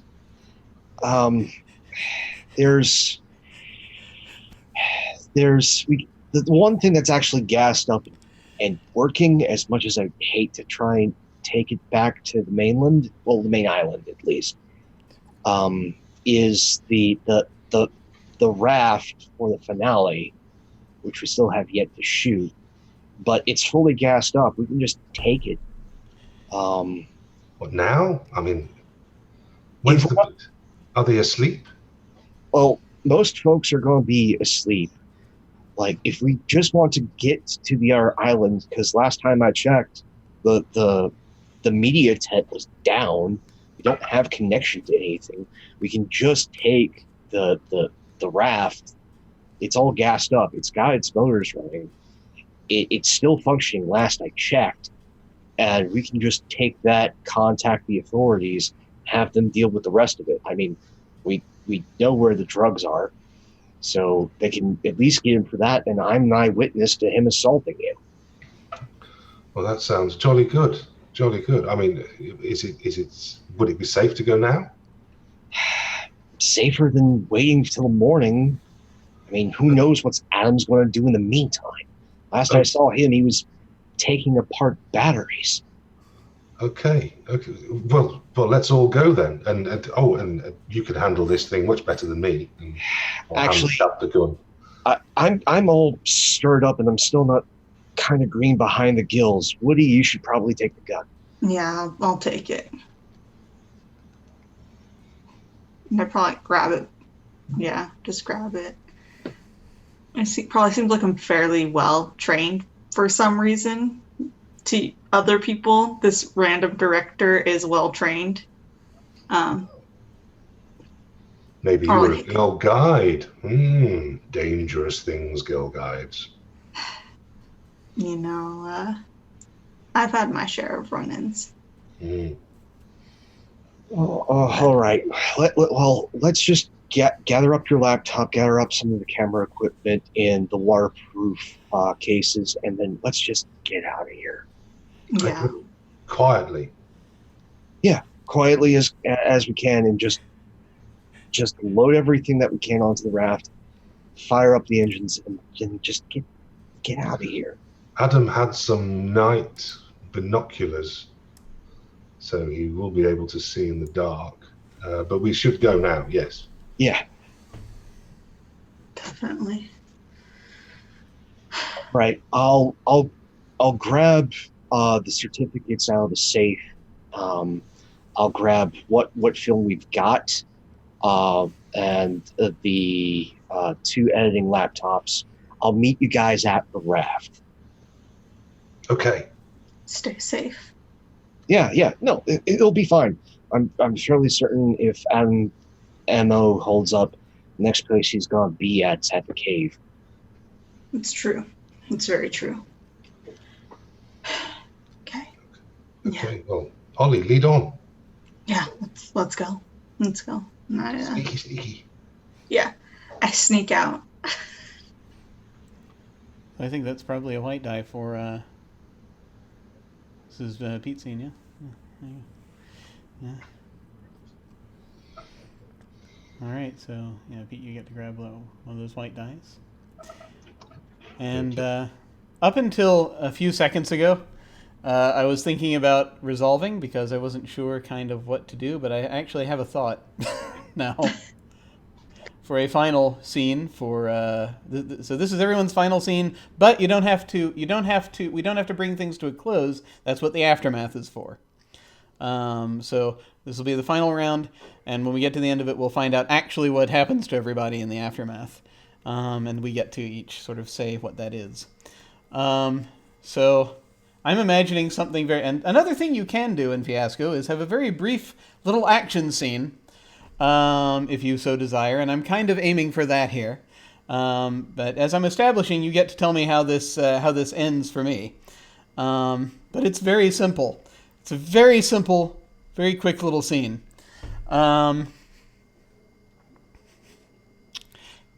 It's at the cave, and it's just a little before dawn. And I think Siren is there. And there's like this. There's like music. There's music playing. I think off of some radio or player in the cave. And Adam has prepared a bunch of stuff to basically packed up everything to leave, and they're just waiting for the helicopter. And he just sort of he's got this what looks like a remote control in his hands, a big remote control in his hands that he's got sort of big antenna out on, big sort of industrial, sort of military grade type thing he's got in his hands. He's sort of looking out across the island from sort of the higher vantage point near the, just outside the cave from where the waterfall is up. And he's like, all right, just, you gotta tie up some loose ends here. Hey, Ruby, you want to see some fireworks? I would love to. And a series of explosions take place as the various bombs that Adam has planted around the island go off, and things begin burning. Okay, I have a resolution to this. Yes, like all the different tents, the boats that are still on the beach, everything goes like in a spectacular kaboom, along with some fireworks stuff that has been placed in.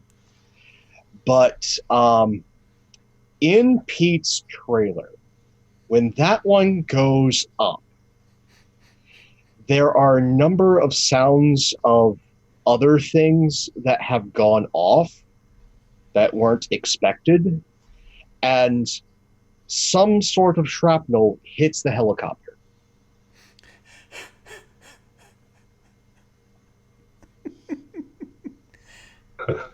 Yeah, we can do that. Helicopters flying Excellent. in. Excellent. Yeah, no, that's a good resolution. So I assume that's a black die. All right, black die for me. And over to Chris. Not everyone has to do their scenes that way. It was just, No. I understand. Yeah. I'm just trying. So how does, if I want to do a resolution scene, how does that work? So yeah, if you want to resolve, then everyone else gets to put you in a situation, and then you get to choose what die you get and how it ends, basically, how the scene ends. Okay, I think I want to resolve. Okay. So the scene is the two of you still doped the hell up from last night. Arm in arm with Adam. He's got everything. He's set the things off.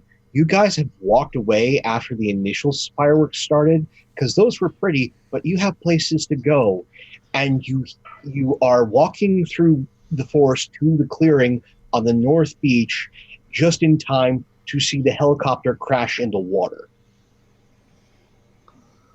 And the sharks circle. Yeah.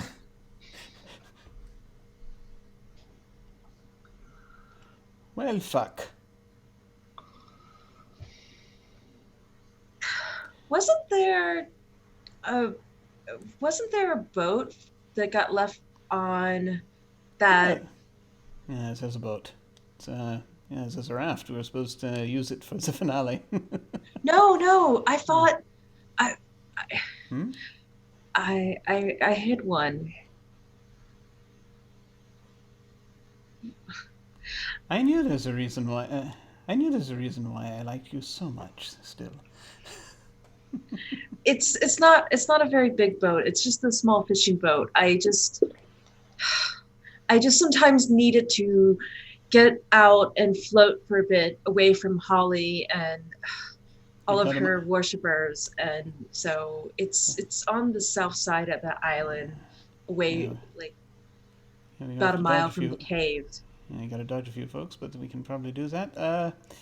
We can probably find some. You have to drop some of this. We can. You can probably find, get across and get it out somewhere. Has it got a motor? Yeah, it's got a small motor. All right, that's hopefully all we need. I knew this. Things were going too well. All right. I assume you're taking a white die. Yes. All right, that's the last white die. Although the final die, whether it's physically white or black, can actually be either color. In terms of resolving, the final scene can be resolved however we want. And again, it'll be Pete's scene. And over to Sam. Okay. I mean, I would resolve, but I don't know that I can resolve. Yeah, that's the problem. If you choose to resolve, then you know that it's going to go badly. Yeah. Either way. The Sam and Pope's scenes are going to go badly. We know this. So you may as well establish. I know, that's what, I'm trying to think of because it's all, I guess it's just going to be us trying to get off of the island. And probably even before things go up, like me and Pete trying to get to the place where the docks, essentially, where the boat is. Sure. Yeah, you can go forwards and backwards in time, however you need to do it. It's perfectly fine. Yeah, I guess it's kind of all I can think to do. Yeah. So, were you gonna say something? Well, it's like if you want, you also could resolve and technically just sort of have more of a say of how the scene ends, just as long as it ends badly. If you'd rather someone else throw another idea at you, but that's a good idea too. So we can go with that. No, I'll stick with this, and we'll kind of see where it takes us. Cool. Figure out what the bad thing, because I have a couple ideas for how this could go very, very poorly. Just like, okay, Pete. Yes. We got to get out of here. Do you have everything you need? I've got my camera. That's it. Yes. I left my baseball cap. No, it's fine. I will just not be cool when we escape. Let's go. Let's go. Yeah, I don't think it's your priority. You're always cool, Pete. Don't worry. Thank you. Okay, let's get out of here. Okay. Oh, was there anything we? No. No. He said he was going to take care. Cab said he was going to take care of everything, right? I have some really nice chocolate. Would you like one? Keep you going? Is the chocolate drugged? I have no idea. I haven't had any. Maybe we shouldn't. Oh, I wouldn't put it past him. Dastardly man. Yeah. But it's maybe chocolate. Yeah, who would? I mean, it's good chocolate too. Like, why would you? I don't know. We're getting sidetracked, but I don't. Yeah. Let's look. And then maybe test it. Do you know which way it is? What's the raft? I'm following you, dear. Oh. It's dark. I've just been nearly eaten by sharks. You're the one that came from the raft. I thought you would remember. I think we usually go this way. Cab's usually the one that takes me to where everything is. I just follow it generally. Oh gosh. Okay. Well, let's go. Let's just. I think we usually go this way out of camp. Do you want to try? Okay, lead on. Okay. And I think the way that this ends bad is that we end up going further into the island. You're the wrong way. Yeah. Awesome. And the chocolate, who knows if it's what's drugged. That in and of itself is a bad ending. That's fair. See, the funny and sad thing. Well, actually, no, I won't say that yet. I'll say that at the end. All right, Pope.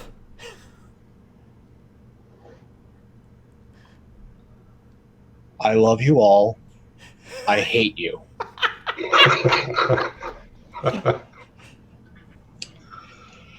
Okay, action sequence. So we see Cab just in a flurry of motion has gotten one of the ATVs with the dragging cart behind it, gone up to all these different tents, trailers, whatnot, just filling the back of this with everything necessary, pulling out all of the paperwork, pulling out the laptops, getting everything together, has driven to the raft, unloaded everything onto the raft, then just see a process of him waiting and waiting and waiting, and then he unhooks the trailer, takes the ATV. Somehow he has one of the sets of the night vision goggles from Adam, puts them on, goes into the forest, gets lost for a while, starts getting cut up by the flora and fauna, but comes upon the unconscious bodies of Pete and Holly. We tried the chocolates, didn't we? Them both just completely passed out. There is really only room for one person aside from Cab on the ATV, and him just looking at both of them, it looked just absolutely beside himself. And that's where the scene cuts. Nice. Okay, you got the black die. I will take that black die. Okay, so Pete, this is the last scene. This is Pete's scene, and actually you can choose to establish a resolve here because it's that die will be black in the end, but it's for the purpose of this scene could be black or white. I will resolve then. Okay. Interested to see what you guys come up with. All right. What do we want to do to Pete for his last scene? Last scene is Pete coming to, all on his lonesome on the island. Oh my God. You do have all the photographs now. Like he is completely alone on the island. And everything is on fire, or are we not there yet? No. Everything is on fire. Yeah. Like he comes to, not from the initial explosions, it's from the explosion of the helicopter in the water that finally wakes up Pete. Like there are bits of debris all over him, and he is just there with a few of his things. His camera's still with him.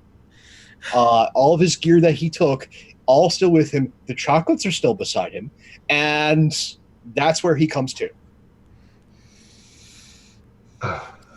Well, I suppose to finish, a little bit of an action scene of just him walking aimlessly through devastation, and mumbling to himself, maybe I should have tried harder at school. Oh my God. End of the scene. Oh my God. All right. So you get that die. Okay. Here's we are at the aftermath, folks, and here's how this works. So does that? Sorry, can that die be white, or does it have to be black? Or when you roll it, it's going to be black in a moment. But it can be white for the purpose of ending the scene. If it's white, I like to have like a slight postscript if you're choosing to resolve white. I was actually going to choose black, but okay, never mind then. Yeah. No, that's fine. Yeah.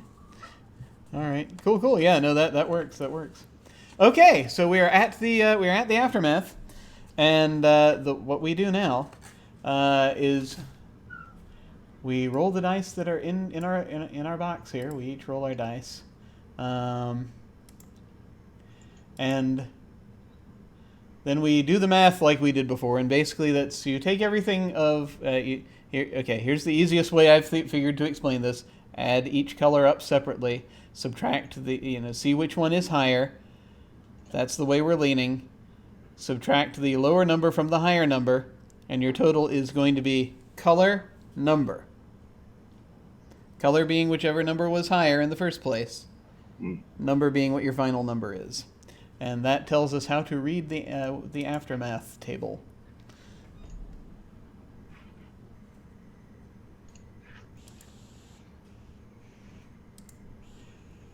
And so, for me, I have 5, 10, 11, 12, 13, 14, 15, 16, 17. Minus 2 is 15. Holy crap. I've got 15 black. And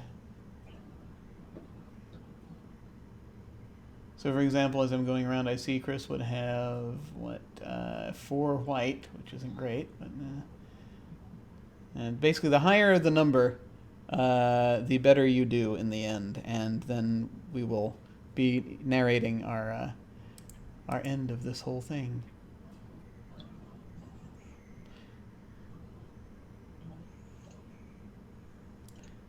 And here we are.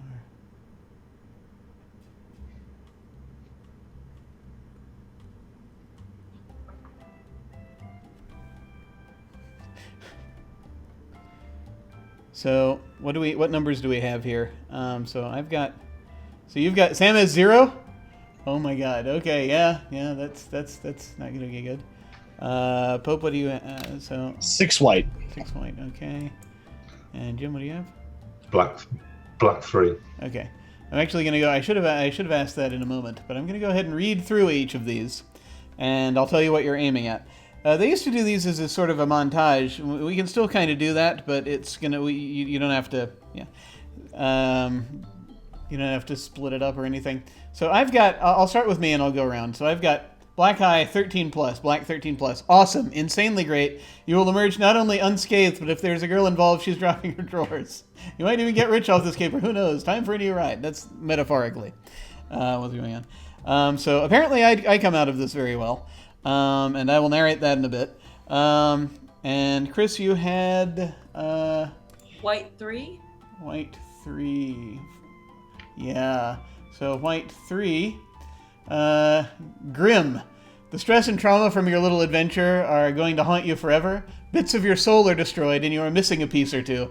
In a few years, children are going to cry when you get too close. All your plans have ended in complete ruin. Sam had 0. The worst thing in the universe. This is the same on both tables. This probably doesn't include death, since death would be way better than whatever this is. Be creative and don't settle for the first worst thing that comes to mind. There's something darker, more awful, more wretched in there somewhere. And again, Pope, what did you have? 6 white. 6 white. Okay, that's not too bad. It's weak, it says. Hey, you're busted, beat, and broke down, but at least you've learned a lesson about human greed and frailty, right? It'll serve you well in prison, which is where you are probably headed. And finally, Jim, what did you get? Black 3. Black 3. Oh, God. Harsh. Shit in a bag, harsh. A lifetime of medication, harsh. A big black cloud of hurt is going to rain all over you. The things you need to happen are not going to. Simple as that. So, we get to each narrate our own endings, using that as a guide. And so, if we want, if anyone, do we want to go in the same order, or is there a particular... I'd like to go just before you, that Jim. Ah, okay, sure. We can do that. So let's see. Why don't we start then? We could start with Chris and go around, or we could sort of do it that way, and I'll go last. If we want to do that. I'm also fine with starting with Pope and then going to you. Okay. Yeah, we could do it that way. Sure. Yeah, actually, you've got the 0, so you're gonna have the most desolate ending. So yes, that'll work nicely. Let's do that. So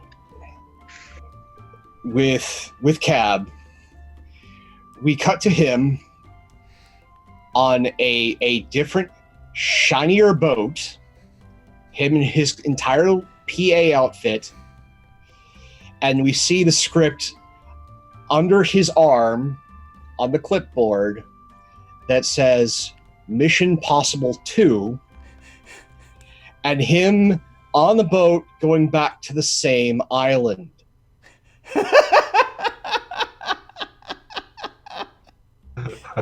Yep, he has to. And it's him just having this 1,000-yard stare. Yes. For those of you who may be slightly confused, because I realize we never mentioned this on stream, Mission Possible was the name of the movie we were shooting. Oh, God. Delightful. Yes, it's his own sentence. All right. Jim. What do you think you're ending? What's the last we see of Pete? Okay, so cut to a a small fishing boat from a local island 6 months later, and Jim wearing rags but still his baseball cap, and carrying a few rats with him, who he talks to. One rat in his normal accent, and the other one in his fake German spy accent. Oh my God! And his parents put him in a high class institution where he happily spends the remainder of his days raising a happy rat family. Oh my God! Yes. So yeah, I think that we see Adam. He has somehow he made it off the island. Siren had a boat, so I think that if Chris is okay with this, we sort of left together.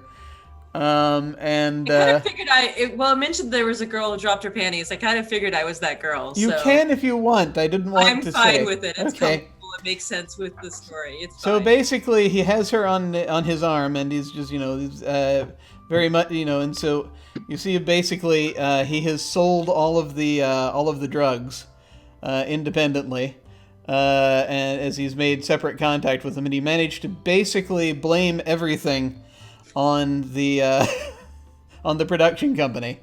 You should blame it on Holly too, because Holly's got should, yeah. Probably sort of managed to somehow twist everything that it was Holly's fault. We basically, I think the last thing we see him and Siren at briefly at a table in a casino in Morocco, strangely enough, where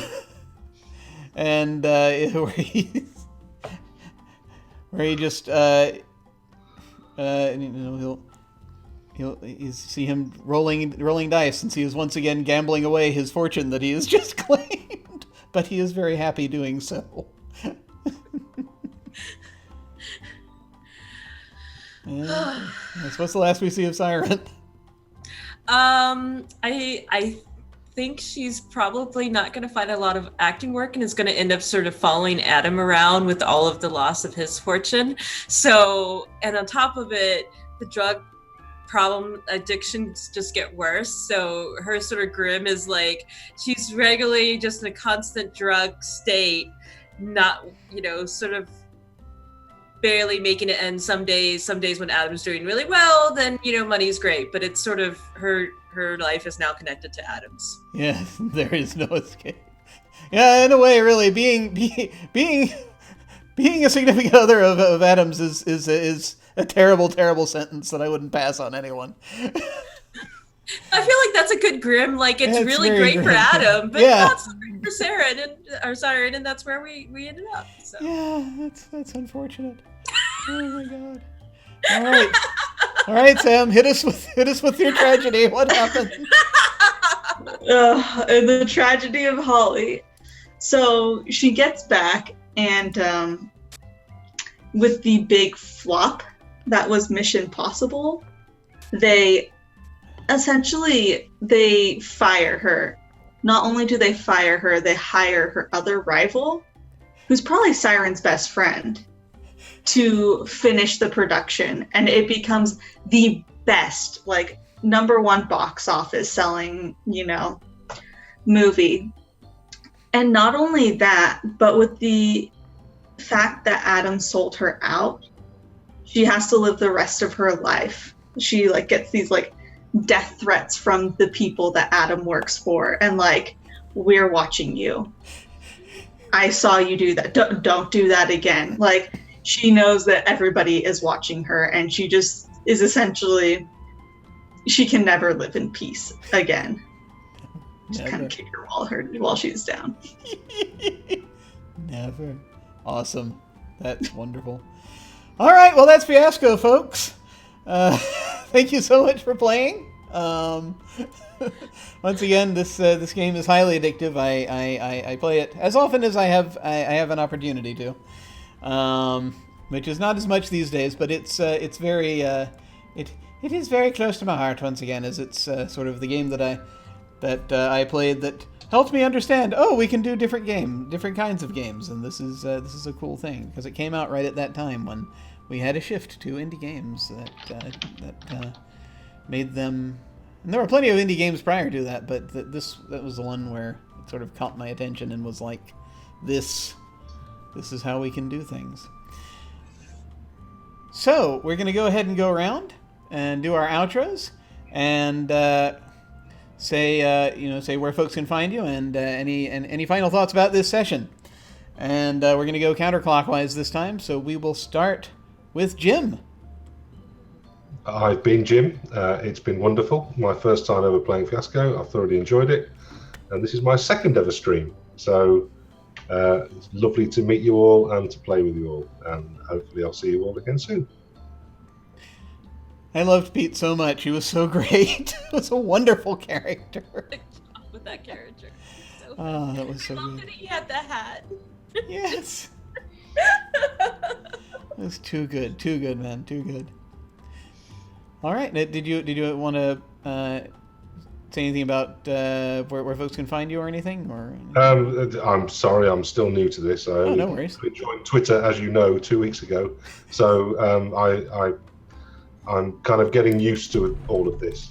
I've been a role player for a long time, but this online role playing is very new to me. So I am on Twitter on DDJimB. There's not much there yet, but there will be. I am intending to grow it. So look forward to hearing from you. Very cool, folks. Very cool, man. And now let us go around to Pope. Hey everybody, Pope here.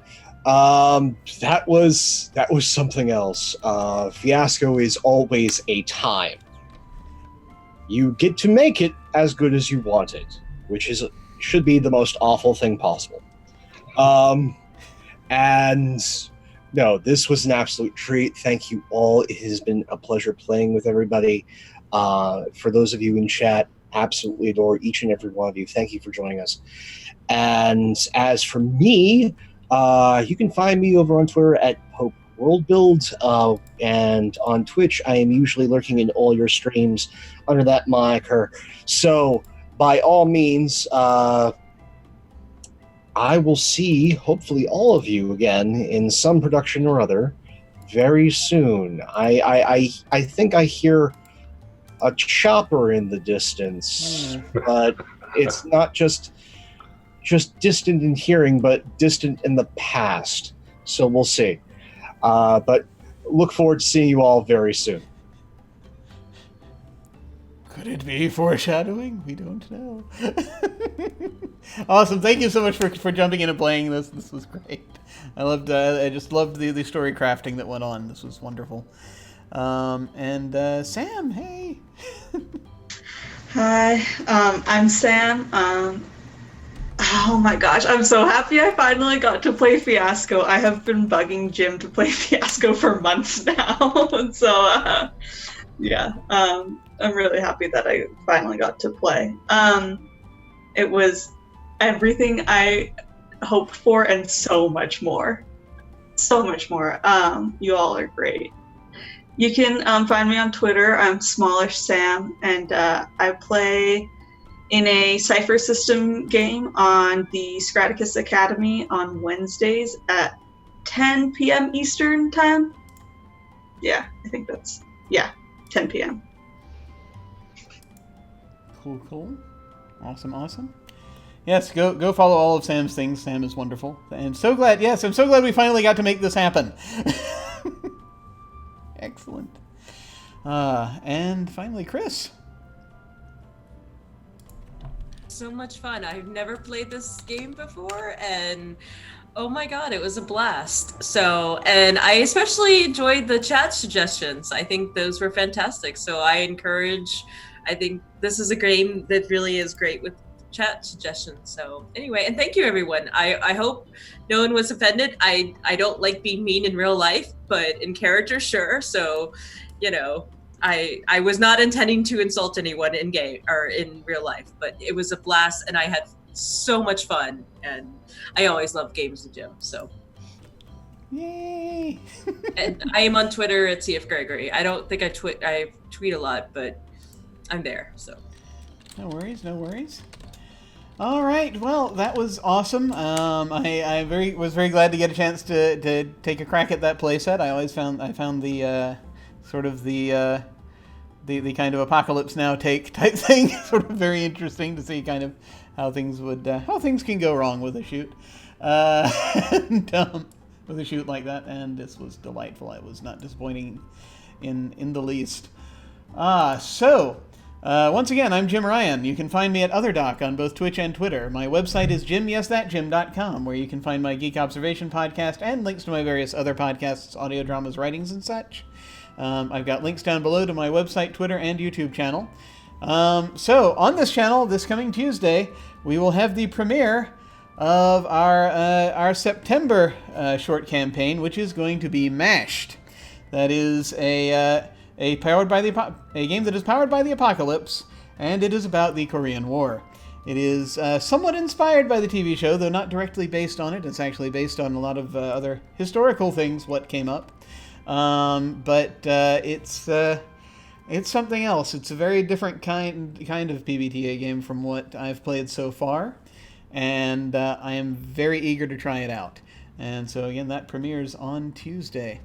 Let's see, this coming Friday, I'm going to be over on Off the Table, playing in their 1890s campaign of Urban Shadows. It's the finale, most likely, and the city is quite possibly burning to the ground. There's a lot of terrible, terrible things happening, riots all over the place, dragons fighting in the sky, mass hysteria, demons fighting angels, all manner of these things going on, and my character's at the center of it, so we're going to see what happens. And if indeed he survives, we shall see. On Saturdays, back on this channel, we in the evening, we have our regular Invisible Sun campaign, The Edge of Paradox. And there are all manner of directions they could go in. They actually are making a little bit of progress on finding a street that's gone missing. So they might do that, or they might sail to the gold. We're not sure. They have a lot of different goals. So we'll see kind of what happens there. And finally, 1 week from today, Sunday, we're going to have a one-shot of The Quiet Year. That is a great, it's a map drawing game by Every Alder. It is a very much about kind of just a year of relative peace after the collapse of civilization. So it's something I do enjoy playing. It's a very chill game, which is going to be very important to me over these next few weeks. And so if you're curious about that, come check it out. I think it's going to be a lot of fun. Sign-ups are actually still open for that game if anyone wants to dive in at the last minute. I believe we've still got probably an opening or two. I will go back and check, but yeah, we're not completely full up yet on that game or on the one after it. We're actually doing 2 rounds of that game. The second being The Deep Forest, which is a reinterpretation of the game that Every Alder also put out, which is about monsters in a forest, dealing with the decolonization after the humans have left and trying to sort out how they're going to live now. So if anyone wants, sign-ups are available there. You can either click on the RPG sign-up link below or go to jimyesthatjim.com and click on Game Sign-up, and there it will be. As always, beginners are welcome. So when we hit the end card, I'm going to send a raid over to Let's Raid Tales from the Grim. They have moved their Star Trek game to Sunday nights, and so let's see if we can catch some of that. So if you would like to, feel free to hang out and say hi to them with us. And again, that raid will happen when we hit the end card. Thank you again so much for watching, folks. This has been an absolute delight. Take care, and I will see you all of a sudden. Farewell.